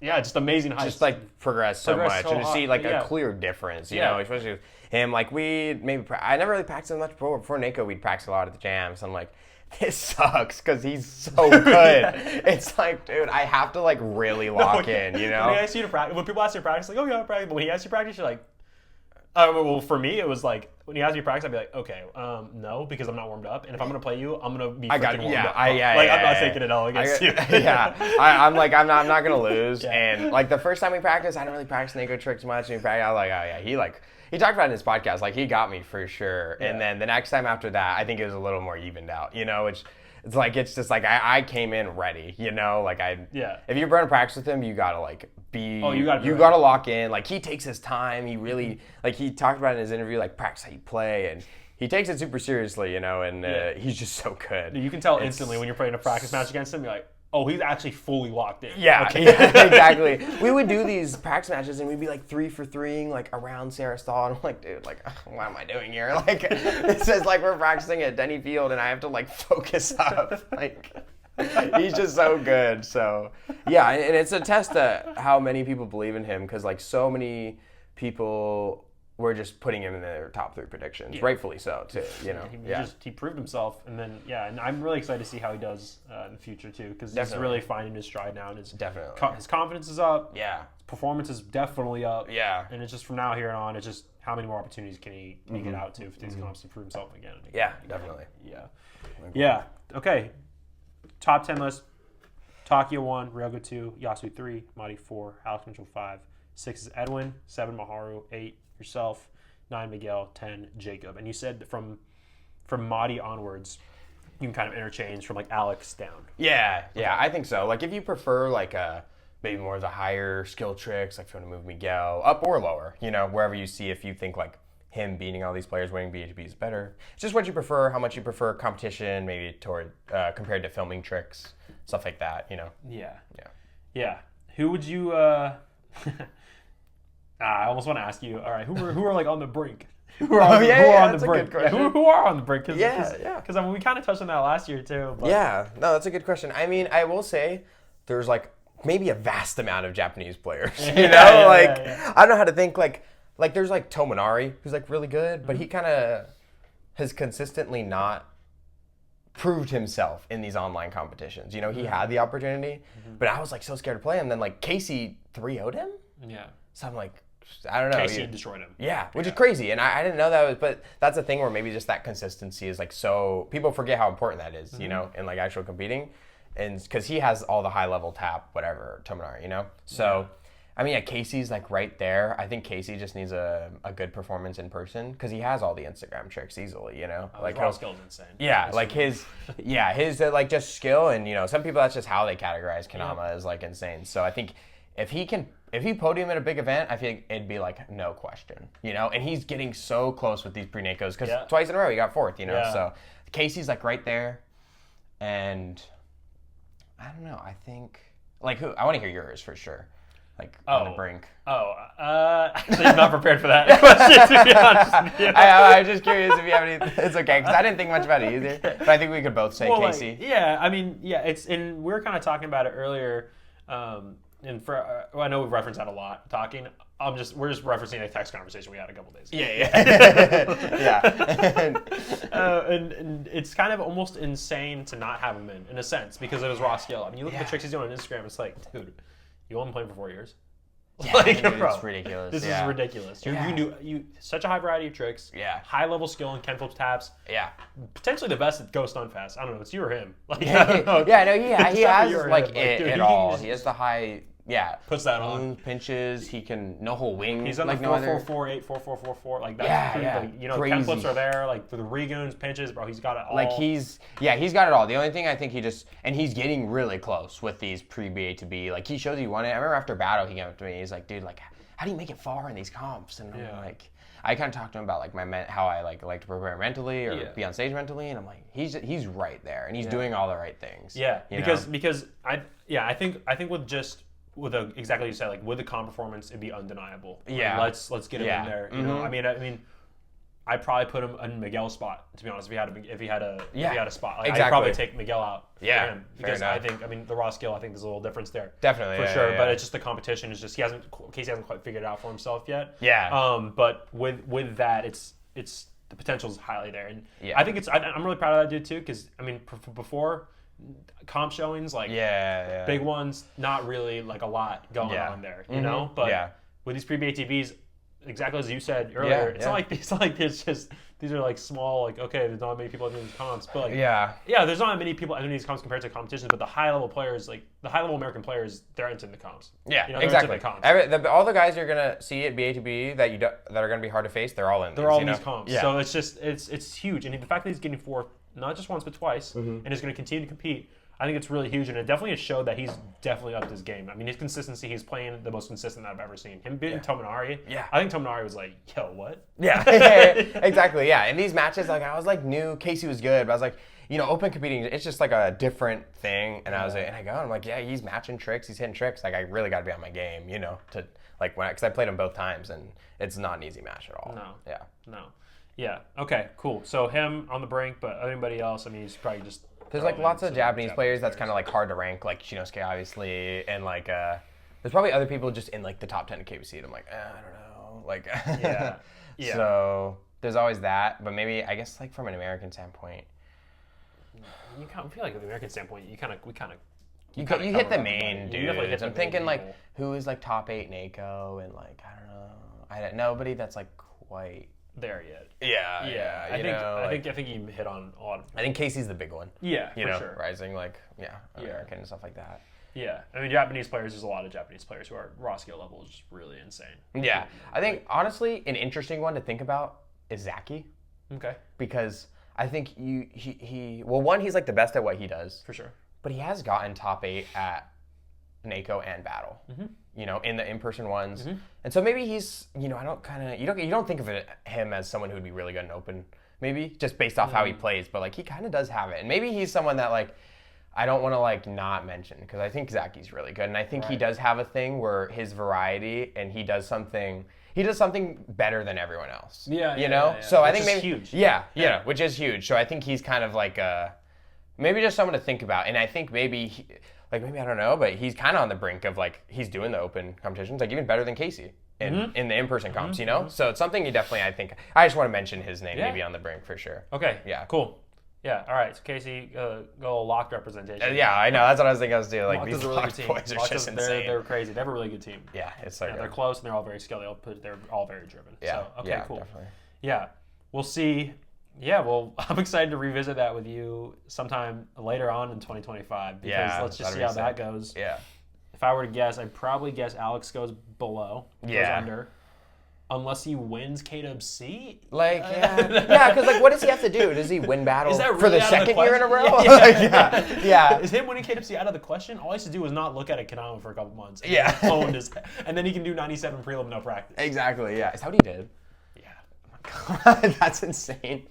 So, I don't know. It's kind of hard to think of anyone to change the top 4, So it'll just be interesting to see how that goes. Yeah. But maybe it can shake up with comps because I know a lot of them are coming to Battle and stuff. Yeah, Battle's gonna be great. Yeah, Battle's gonna be awesome. It's like the Japanese representation. And, another player that's interesting to think about. I was thinking about. It's like, how do you rank like Kaito? He like literally won. Oh yeah. That's kind. It's like I don't know. I didn't even know he still kind of played. But he did literally win NAKO freestyle, and he won that. I know the billable K1 was smaller, but he beat Yasu, so it's like... Yeah, that's insane. I saw Yasu freestyling that. I turned off my phone. I'm like, I don't even need to see the rest of this. I know he's taking a dub. Yeah. And then I saw Kaito 1. I'm like, dude, what did he do? Yeah, right. So I would say he's probably put in... Well, look, I mean... I think that's someone with less... He's definitely a person. He doesn't really have, like, the opportunities. Like, did he go to KBC? Yeah, he did, but he missed. He didn't qualify. Really? Okay. Yeah. So yeah, there's some things there, but there's also like I don't know. I gotta respect him that he did win NAKO freestyle. It's a name to mention, For sure. So he's kind of in there, and like at the next freestyle event, like totally not someone he can beat anyone clearly. No, he's built for freestyle. Yeah, he's kind of more in that same play style as Yasu. Definitely not on the same level, but he's still got that same similar style of where it's kind of tough to put him somewhere because it's the way how he plays. Yeah. But the skill level is definitely there. I mean, dude, this kid is hitting 10-tap easy. He's doing 10-tap. He's doing 10-tap he doesn't really easy. film the tricks. Lunars are easy for him. Yeah. He's doing 6-tap on stage just like this. Like, he's just doing it. Yeah, exactly. So I think it's a name to like mention. Another person, like, hard to rank, but I think clearly he's really good, Yeah. And so maybe if you wanted to really think about it, I think someone could easily explain something to me and put it and like word it in a way that'd be like, okay, maybe you can put him in there. Yeah, for sure. Yeah. And then, he did just win NAKO freestyle. Yeah, so I was like... He did really good. Yeah, he beat everyone on that list except for like Taki and Madi at NAKO. Yeah. Kind of in freestyle, so yeah. Yeah. Okay, yeah. Cool. Okay, yeah. All right, so I'll write those down in the interesting one. In the brain. Yeah, it's definitely interesting. Yeah. There's a lot of people you could put after the top because even though the final top 10, as you said, interchangeable, it's kind of like foggy sometimes. It's like, definitely. Where do I definitively put everybody? Yeah, exactly. It's like even like based on what or whatever. So that makes total sense. So okay, boom. Yeah, I'm excited to see how that list progresses. But okay, cool. Yeah. That's a really solid list, and honestly, if I had to really think about it, I'd have a really similar one. Just looking at this, to be honest with you, because I go exactly. It's what we were talking about, just going off the current. Like, what is measurable, and I definitely want to segue into that, the importance of competition. Yeah. You were talking about the other day of just you're thinking a lot about how players are ranked in other sports. You know, definitely. Football mainly. You follow football. You're a big football fan. Yeah. Well, and then I guess real quick, why do you place such a high importance on competition? Why do you personally do that? Yeah, no, I think it's interesting. I think just sports in general, because kind of how do we view Kendama? Is it like kind of becoming Kendama's not like any of these sports, I think the closest one is skating because it's like you have the tricks outside that you film and then you have your competitions too. And so I'm curious to what they think about that, like who's the best. So because in like football, like there's all these guys who are super athletic, can maybe make the most threes in a row, like more than NBA players or whatever, but some people just don't like translate into competition, And part of the reason why we have the competitions is to like see who's the best, Maybe part of it is because like, dude, you're not making millions of dollars doing competition or whatever, so it doesn't really matter if you care that much or whatever. So it's an interesting thing, but I feel like we've set something up to try to see who's the best, and to compete and to have a winner.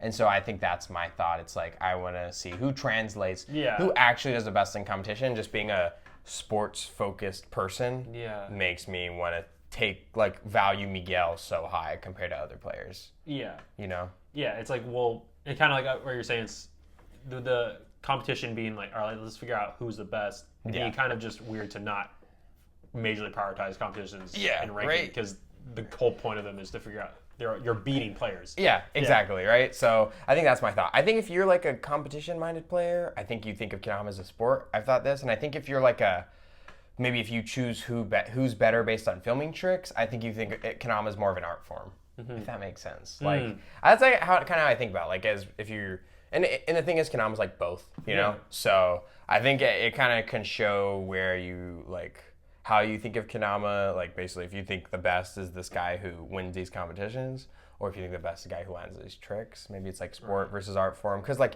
people do like, it's such a different thing with basketball, but people can do like the crazy trick shots or whatever. But obviously that like means nothing. It just matters who like, plays in the game and scores much points or whatever. So Kendama is different, but I think it's just an interesting way to think about it. And I think coming from like playing sports, being really focused and interesting and like ranking of players, I think it's just like, we have the thing set to prove who's the best, and so I'm gonna like choose who wins those. Totally. Yeah. Totally. And I think a good example. So being film, being good on film versus being good at comp. Exactly. Where you, if you could put a percentage of how that's playing into how you visually see players in their, I guess, ranking or seeing their raw skill, like where you put them in your mind. Yeah. What percentage is competition, and what percentage is filming, and then I guess what percentage is like playing in person? You take that into consideration too? Yeah, exactly. Because there's a lot of people who just like, don't care to film, and there's not like competition for like filming. So, I don't know. I think like honestly, having competition result like is a big thing. Like I think maybe if Yasu didn't win that, maybe if he just didn't even compete in Asian NAKO,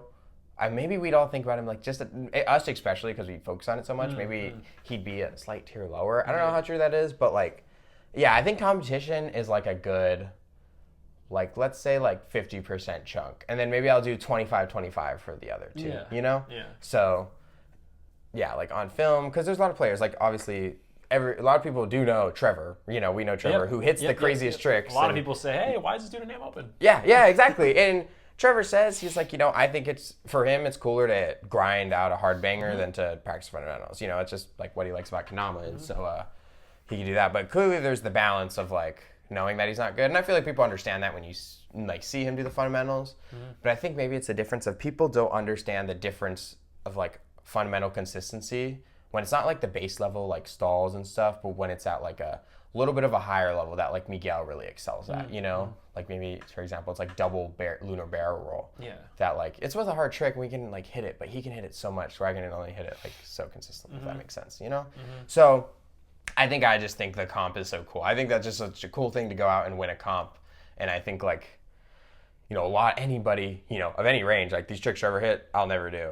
And like probably literally can't, So, which ones? Like some of them, like I don't know, he did around 8J. Oh, Trevor's tricks. Oh. Yeah, Trevor's tricks. Yeah. Like there's so many, and and so I think that's like a comparable, like, I think maybe he's a thing to show. He shows me how much in comp does matter. Maybe a little bit. You know, I think that's kind of an example. Yeah. And so that's cool. That's cool. The like correlation you brought and kind of like a comparison you brought there because Trevor's hitting tricks that 99.9% of players will never do. Yeah, exactly. Ever. Yeah. His tricks will be like, you're gonna have to sit there to figure. You're gonna have to sit there. It's so hard. And he puts in the work. It's like he deserves it. He puts in. He grinds more than anybody else. Yeah, and he is a skilled player at those things, and I think he understands. Like he's working on comp. People are like, dude, you should be in pro, and it's like, no, AM's like a perfect place for him to learn how to compete, and get his groove. And he was thinking about it for battle. I was like, dude, just sit in AM, and if you win and kill it in AM, you can just move up. But he's not. Because then you know. Yeah, exactly. Then you know, and I'm like, it's okay, like. Stuff, and it's just like there's just that fundamental difference that I think we're seeing more and more that people don't there only was like the fundamentals when we started and stuff like there that. Wasn't any options. Exactly. We had so Azores to play with. It's just definitely like different how we were older players were just built more to compete in open, For sure. So it's just I think we have the competitions set to see who's better, so I'm gonna choose the competitions. Yeah, I think that's like the base of what all the rambling. And I think a good just one more player example too is I'm so impressed by this guy every single time, Kress. Some of the hardest single tricks literally in the world of Kendama ever. Yeah, this guy posts a trick, dude. So much respect for him because I know how much I have an inkling of how many hours he works per week. I know he plays probably twice a week. Yeah, and he's literally landing these tricks ridiculous. that are just absolutely phenomenal. They're the most phenomenal single tricks I've ever seen in my entire life. And it's not like I would, but he's still not coming to mind. Like for me personally, if you ask me, I'm not putting him in the top 10. No, I'm not doing that. I'm not doing that. But is he hitting some of the most technical tricks ever? Exactly. Yes, definitely. Like I see.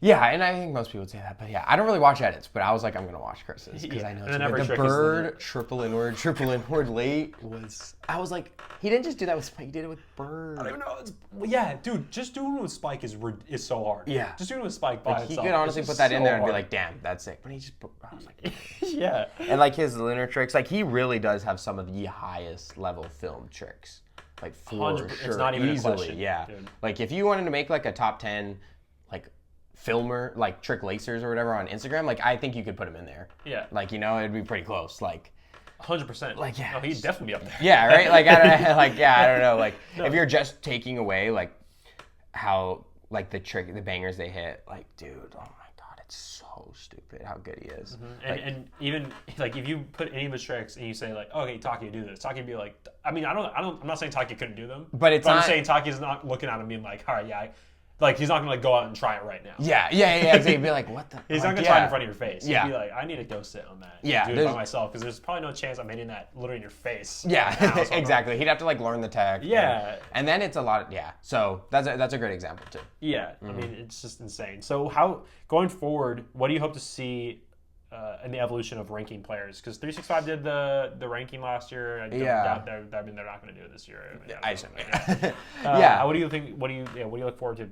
How that is going to evolve? Yeah, it's hard because you can't just take competition because that's what they did and it was a bad ranking, So, I think you could almost do something like a committee, Maybe we can start that, but yeah, I think it's a cool thing. I know people are working on stuff, but I think just learning how to balance comp and I think just balancing comp and the in-person play. And it's hard to actually quantify the in-person play stuff, Totally. I think I'm comp so easily quantifiable. So I think just having someone balance that and I think they took just comps, but I don't know. I think just appreciation for comp. I think you just you owe it to Miguel to put him in there with all that he's done. That's my thought. So I think that's people who give themselves the most opportunities and want to do that. I think just I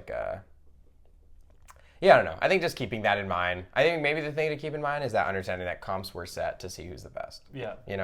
Yeah, competition. Really. Who's beating out the other person. Yeah, right. Who's I think it's this guy. You could easily make a case that Casey is better than a lot of players in top 10 for sure, or at the bottom. With his tricks. Raw skill. Oh, you could put him at number 6, dude. Yeah, 100%. If you really wanted to really theorize about it, yeah. If you wanted to be he does this, these guys can't do this, but I think it's just like, remember why the comps are there, exactly. You know, I think that's maybe my thing. I like that, and it's such a and the best players of all time. They've not only had the filming part down, but they had the comp part down too. They've the best players, like the most memorable players, the most iconic players. They had both. Exactly. So not one player is like, this person was super really good at film, and like I remember him because of that. Like like the best players of all time were good at both. Yeah, that's actually a great point. The people everyone remembers the most were the best in comp. You know, or they had just one big comp achievement that everyone remembers. Yeah, that's a good point. I think that's absolutely massive. Yeah. For the pre-BATBs, you know, you have been doing really well in these online competitions that we've been throwing. Nick and I really appreciate you entering them. Yeah, 100%. It works out perfect. Yeah. It's awesome that you were able to compete in the Asian NAKO one. Yeah, you that's took sick. third in that. Yeah. We touched on it before, but very stacked bracket. You know, but that was after NAKO in person, so you had to practice in. You had to practice already. Yep. But now BATB's coming up next month. You're entering these pre-BATB competitions. You got third in our first one a week and a half ago, and you got second in this past weekend. Yeah. What's the preparation for these competitions, and what's the mindset for these? They're all there and they're online, but 100%. Well, what's nice about these ones, the thing with Asian NAKO, so I literally wasn't going to do it. I texted you guys. I got in 30 minutes before because I ended up getting off work an hour early. Yeah. I was like, I'm up late anyway usually. So it's like, let me do it. And I think the thought was after NAKO, I had like literally crying after I lost, because I was just so hurt. And I was like, I'm just going to do it. If I lose whatever, I understand.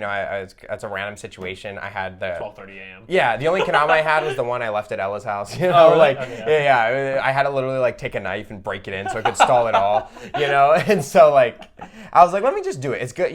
I know competing is better than not competing. And so I was like, I'm just gonna do it and we'll see how things go. And I played better than I did at NAKO, honestly, in a lot of those matches. Part of it is being at home or whatever, but I think I really wanted to kind of address the management of losing, I think, a little, and the scarcity. I was like, I'm just going to do this, and it's going to be a fun time to compete and see all this stuff. And I ended up playing really well. Even Maharu, who's super good, I beat him, which was honestly crazy to do. I didn't even know how that would look. So beat Maharu, and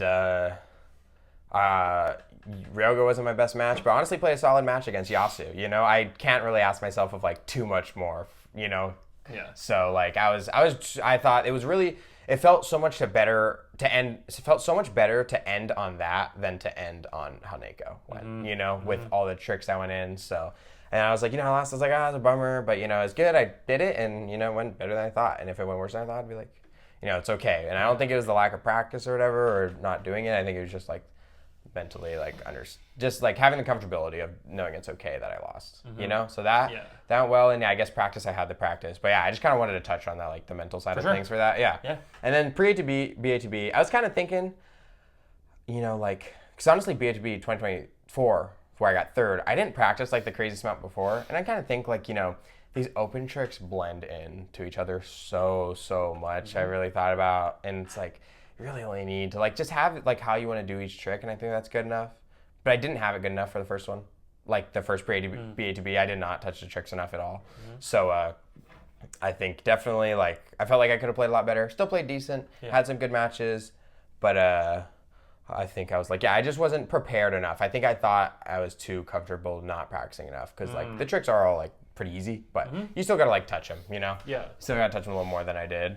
So that one was okay. I ended up, I lost to Jacob twice, which was a big wake up. I was like, okay, Jacob's he was just more honed than me that day. And that was my kind of thought that going on the week, I was like, hey, is he just that level above me now maybe? And I was like, whatever. But I was like, honestly, open is such a small sample size of Kendama play, it really can go either way. And it's just a couple messed up string tricks or a missed spike that can completely change a match. I'm not saying that's what happened. It's also shows, but I was sometimes it's just the day. I'm going forward, however it works. I try to understand that it's okay, I lost. It happens. I try my best, and I'm gonna take what I can to do better next time. Yeah.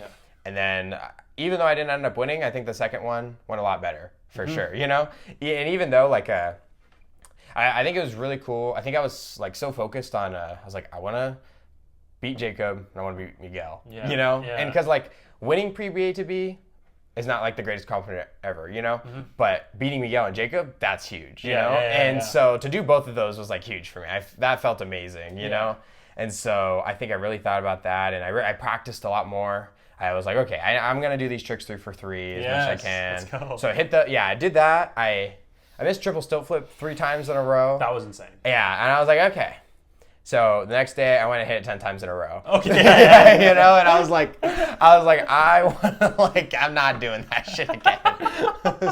You did that? I was like, what? Yeah, and that's a lot of things in these comps, and I really kind of thought about it. It was less about hitting it 10 times in a row, but I think almost my thought was hitting the 10th one, because I'd missed the 10th one 3 times. Wow. Yeah, and a couple of times it was string because it gets so messed up, but I was like, I want to be able to lace these tricks in the high pressure situations, and I think learning from that, I was like, I just take my time and try to just know it's just another attempt, blah, blah, blah. Yep. And so that was more my thought, and I think you can see me compared to NAKO, like, especially online. I mean, obviously these don't like matter as much as in-person NAKO, but you know, I am trying to take on a little more lightheartedness in my matches, and I'm waiting a little less long because I think it takes me away a little too much from my normal flow of kendama. I think I'm like, okay, let me pause, I'll kind of think about it, and then let me just get into it. And I think a lot of it, I was like, I've thought about it as like I'm at home, just like session, you know? And kind of think about that. It's easier when, you know, online, of course, but I was like, you know, I've really been trying to simulate just like how I would play normally, you know, and really just kind of think about that. So I felt a lot more comfortable and like feel like I'm hitting tricks. I think the shakes have gotten better. I mean, again, easier online, but I think I have changed a mental component that has made it easier.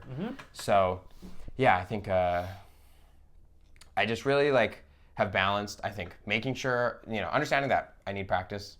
You know, it's just how I work, and then being comfortable with the losing. You know, it was a bummer. I, you know, made it to grand finals as the winner and lost to Miguel twice in the match to 5, which is a bummer. But I was like, you know, like, it's just the day. You know, the first match was 4-5. Like, it can just go either way sometimes, and I think I could have, like, I don't want to say I didn't try. Like, part of me feels like I let up a little maybe in the finals. I think I thought I was the winner in grand finals. I was like, oh, I got this. Maybe I did that. But I don't want to say, like, obviously I was trying. Yeah, for sure. You know, and I just think, you know, I'm just going to keep going forward. I think I could have maybe honed in a little more on that last match, but just, like, keep working on it. So that felt really good to be able to, and then go back and beat Jacob 3-0 after he beat me 3-0 last week. It's like funny how that works out, you know? Yeah, and he beat me twice last week, and you'd be like, okay, you know, Jacob beat me twice last week pretty handily.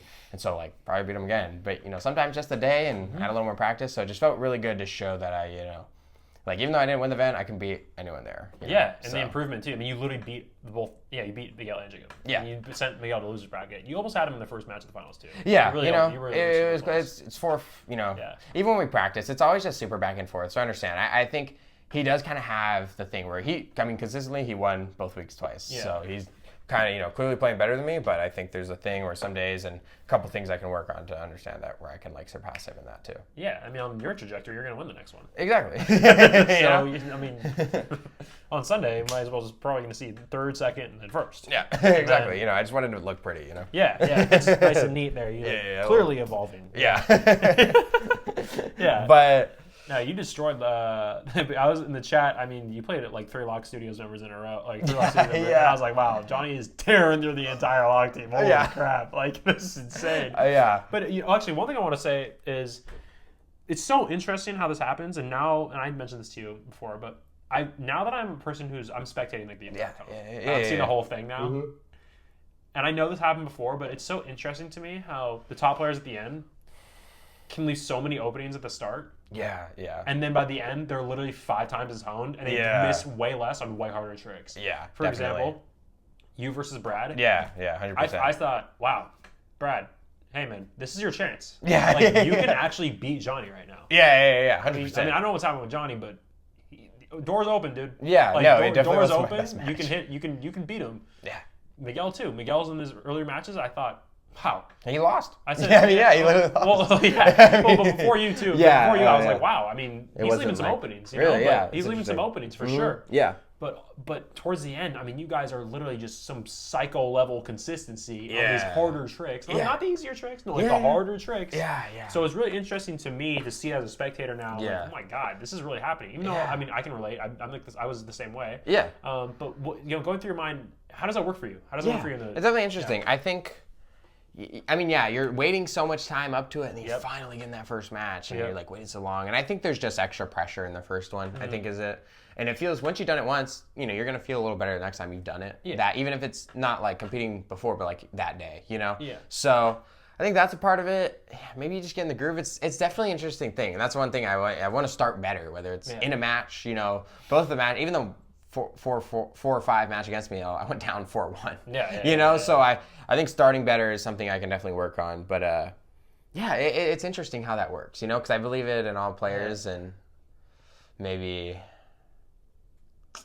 I don't, it's definitely something to think about. I think for this one, part of it is I switched Kendamas and where I was playing. I didn't like playing in here, and I changed my Kendama. So I was like, there's a couple things that needed to change, but it is true, 100%. You know, like my match against Tristan Wareham at NAKO was like terrible, you know, and then like I missed the last part of Fish Special 3 times. Oh, really? It was just like, I don't know what's happening, you know. But then after that, it looked a lot better. So it's definitely an interesting thing that can be improved and maybe like looked into somehow. Yeah, I don't know. It's like you guys. It's like people warm up. Like they just start warming up. Yeah. And then towards the end, it's just like ultimate honage. Yeah. You guys are just definitely. So part of it makes sense because like you're competing more and that day, so you get more comfortable. Yeah. But part of it, it's like, I don't know. You maybe there's a way I can learn to prepare to kind of start out a little better. You know? I don't know. It's so interesting. Yeah. I thought I asked you about that. Especially when it's like such easy tricks. Like the first tricks are made to be like legitimately just easy. Yeah, exactly. It's for like pro levels. So it definitely something to be studied in a way that I can like improve, and even in a match too. You know. Yeah. So. Yeah. No, it's super interesting. Yeah. But you know.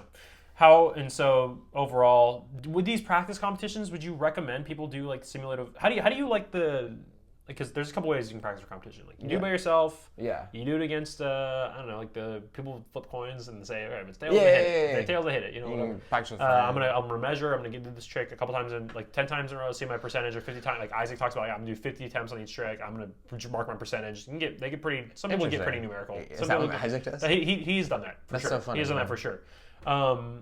And you know, simulating matches, you probably practice matches with people in person. Yeah. Would you recommend, like, would you say that these, how would this rank, like simulating these matches and doing these practice comps, how would they rank in your preferred methods of practice? Like doing these actual comps? Yeah. Oh, it's definitely super high. Okay. Like, yeah, I was thinking about it, I was like, this is so nice, because I'm like, while I'm practicing for these, I'm doing my battle at the border practice. Yeah. Like, it feels like a separate thing, even though it's kind of the same, but it's like, I'm not going to, like, have to practice for battle, even though I am. Yeah. It's kind of funny. Yeah. So, I think it's awesome, for sure. Like, it's such a smart idea of you guys to do that, you know? And, like, and that's my thing. Like, part of the reason I think Miguel's so good at competing is he just competes the most. Right. You know? And it's like, it's kind of like simple math. Like, he competes the most, he's going to do better at it. You know? Yeah. More used to it.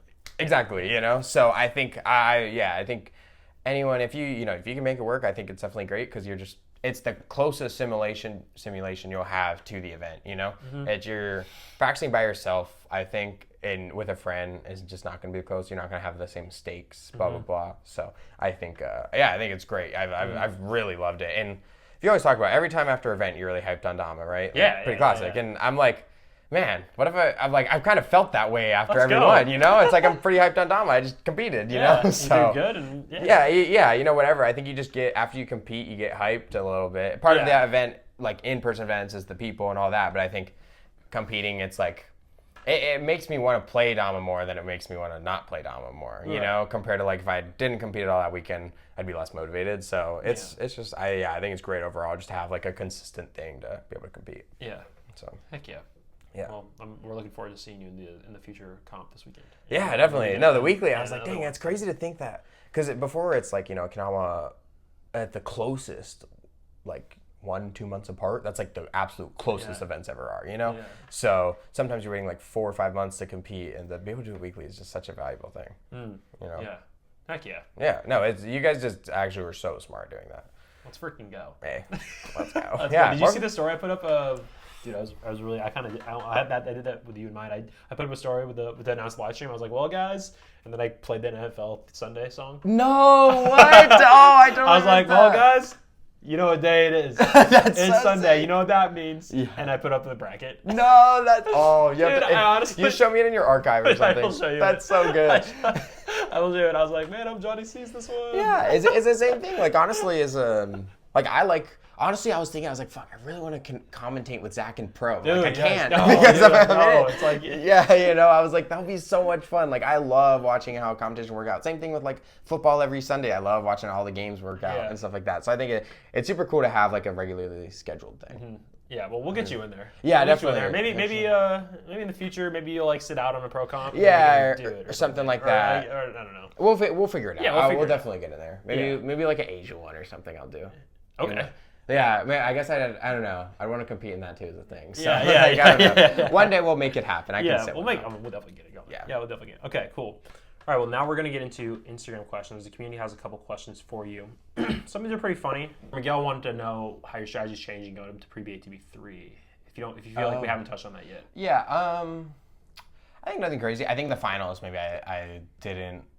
I think I let off the gas just a tiny bit. Mm-hmm. So maybe that's the biggest thing going from that I like haven't learned from BATB 1 to 2 and 2 to 3. I think just like I was like, okay, I was like, dang, I really didn't win. So I'm like, step on it a little more. I think same practice, consistency, and like how I present myself in the match, like comfortability and stuff, and then just like continued practice. But yeah, I think sometimes at the end I'll falter mentally a little, if that makes sense. Like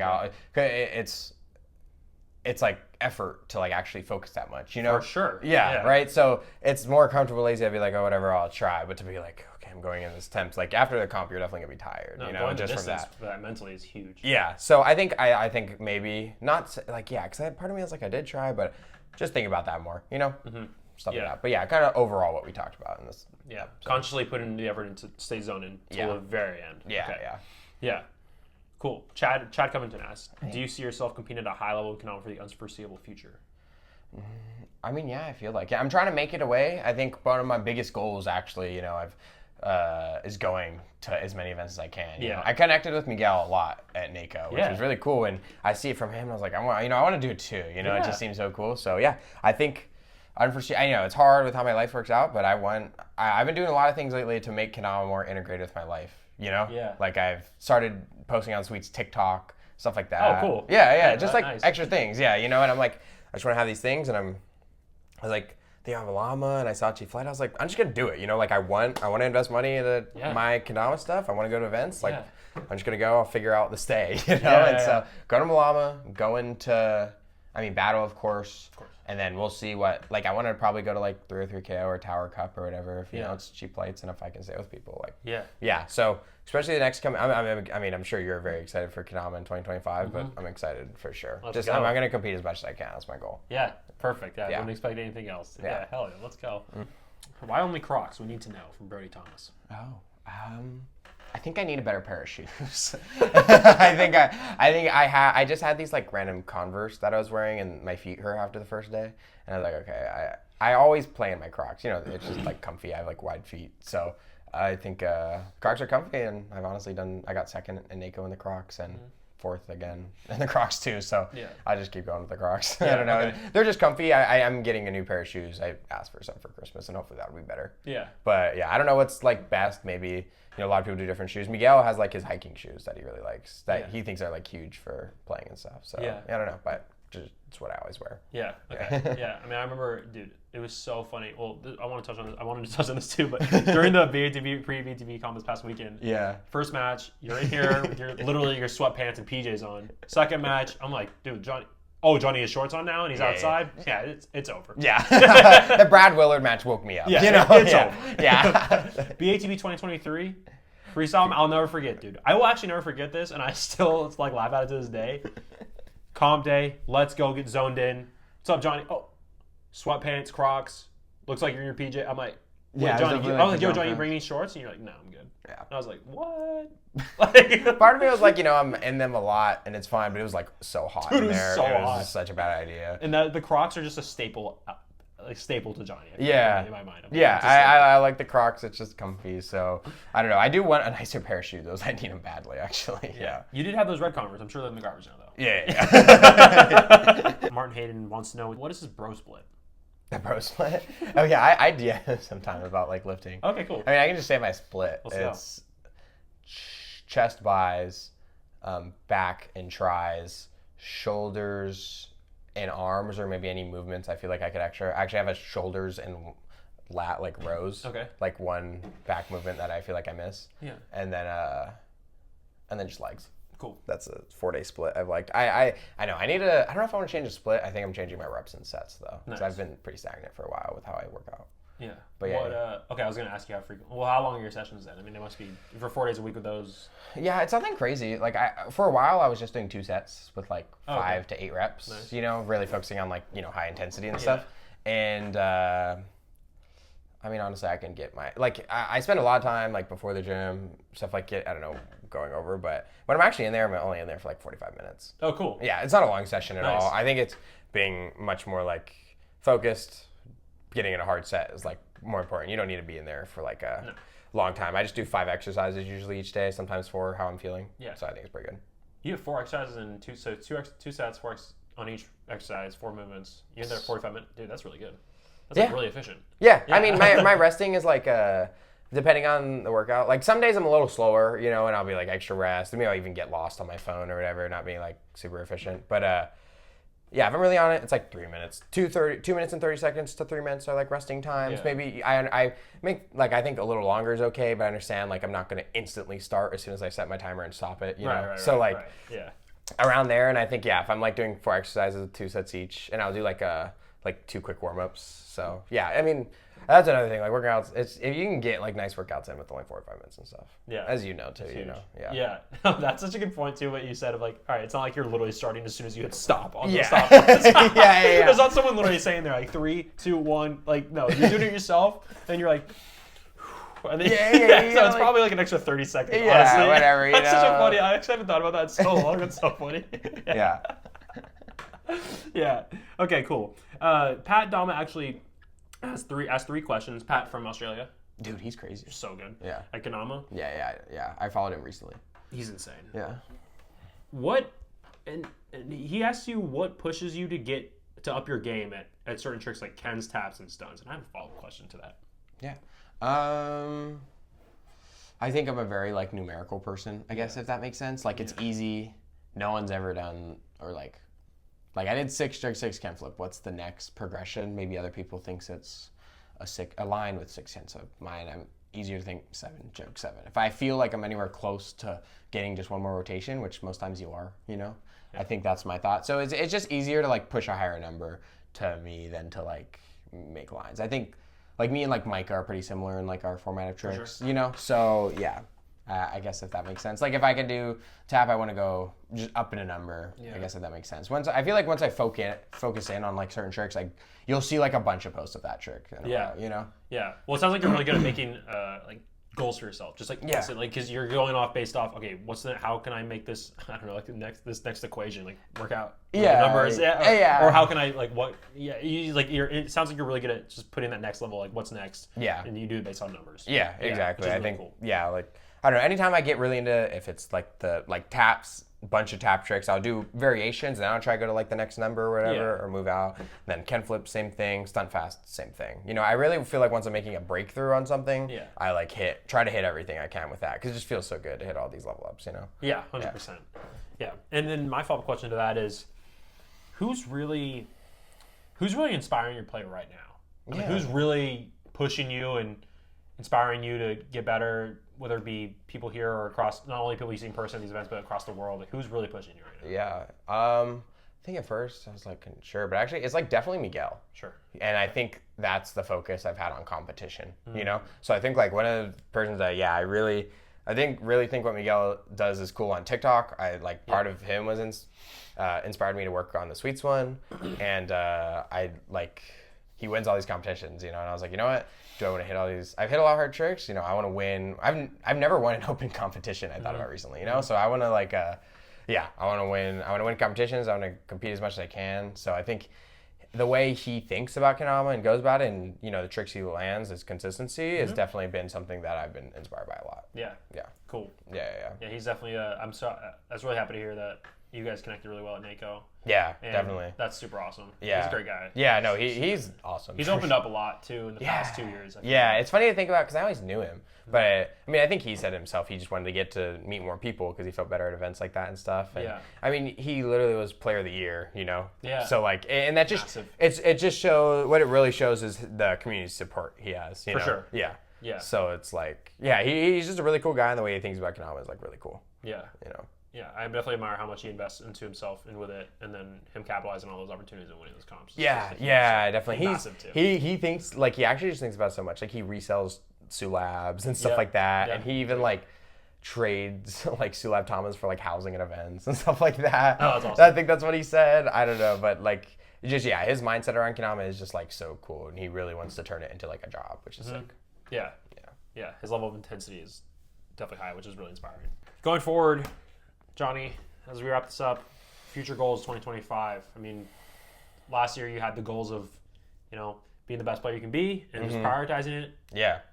What are you at a new goal for this year? Are you keeping these same ones or? Yeah, I think, I mean, those kind of like align with the things I want, but I think the things I've had for this year is, of course, prioritizing it. And I think that one really like actionable thing is I want to hit as many events as I can. Yeah. Like last year I didn't go to LVKO, I didn't go to Spokane, I didn't go to Tower, I didn't go to Colorado. I want to hit those. You know, it's so easy. It's like, you know, a couple $100 to go. Hopefully I can find a stay. That's one thing I really want to go. I'm gonna go to KWC, I think for sure. I really want to go to EKC too. Yeah. So that's, hopefully like Sweet's can help me out and stuff. I definitely want to go to both, you know? So I'd be sick to travel. I missed you at KWC this year. I know, right? Yeah. That was crazy to think about. So I know, I mean, I can hit one international event per year. Like I feel financially comfortable paying that myself. And so hopefully like Sweets or Nouns can help me make it to another. Hopefully we'll see you at EKC, Japan, both of them. Yeah. I think the main thing is just events. Events, cool. Yeah, and the more opportunities you give yourself, I mean, I'm sure you'll have a.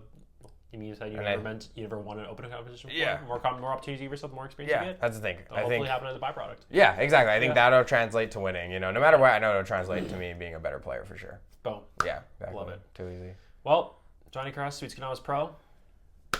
Thank you so much. Yeah, that was absolutely amazing. Yeah, that was awesome. I'm so happy we finally did this. Dude, yeah, it's epic because it just hits way harder. It's in person. So yeah, definitely. Thank you so much, and I'm really looking forward to our next one. 100%. Later on in 2025. Yeah, that'd be sick. Well, freaking love you, dude. Love you too, Zack. All right, guys. Hope you guys enjoyed the conversation. Yeah. See you later.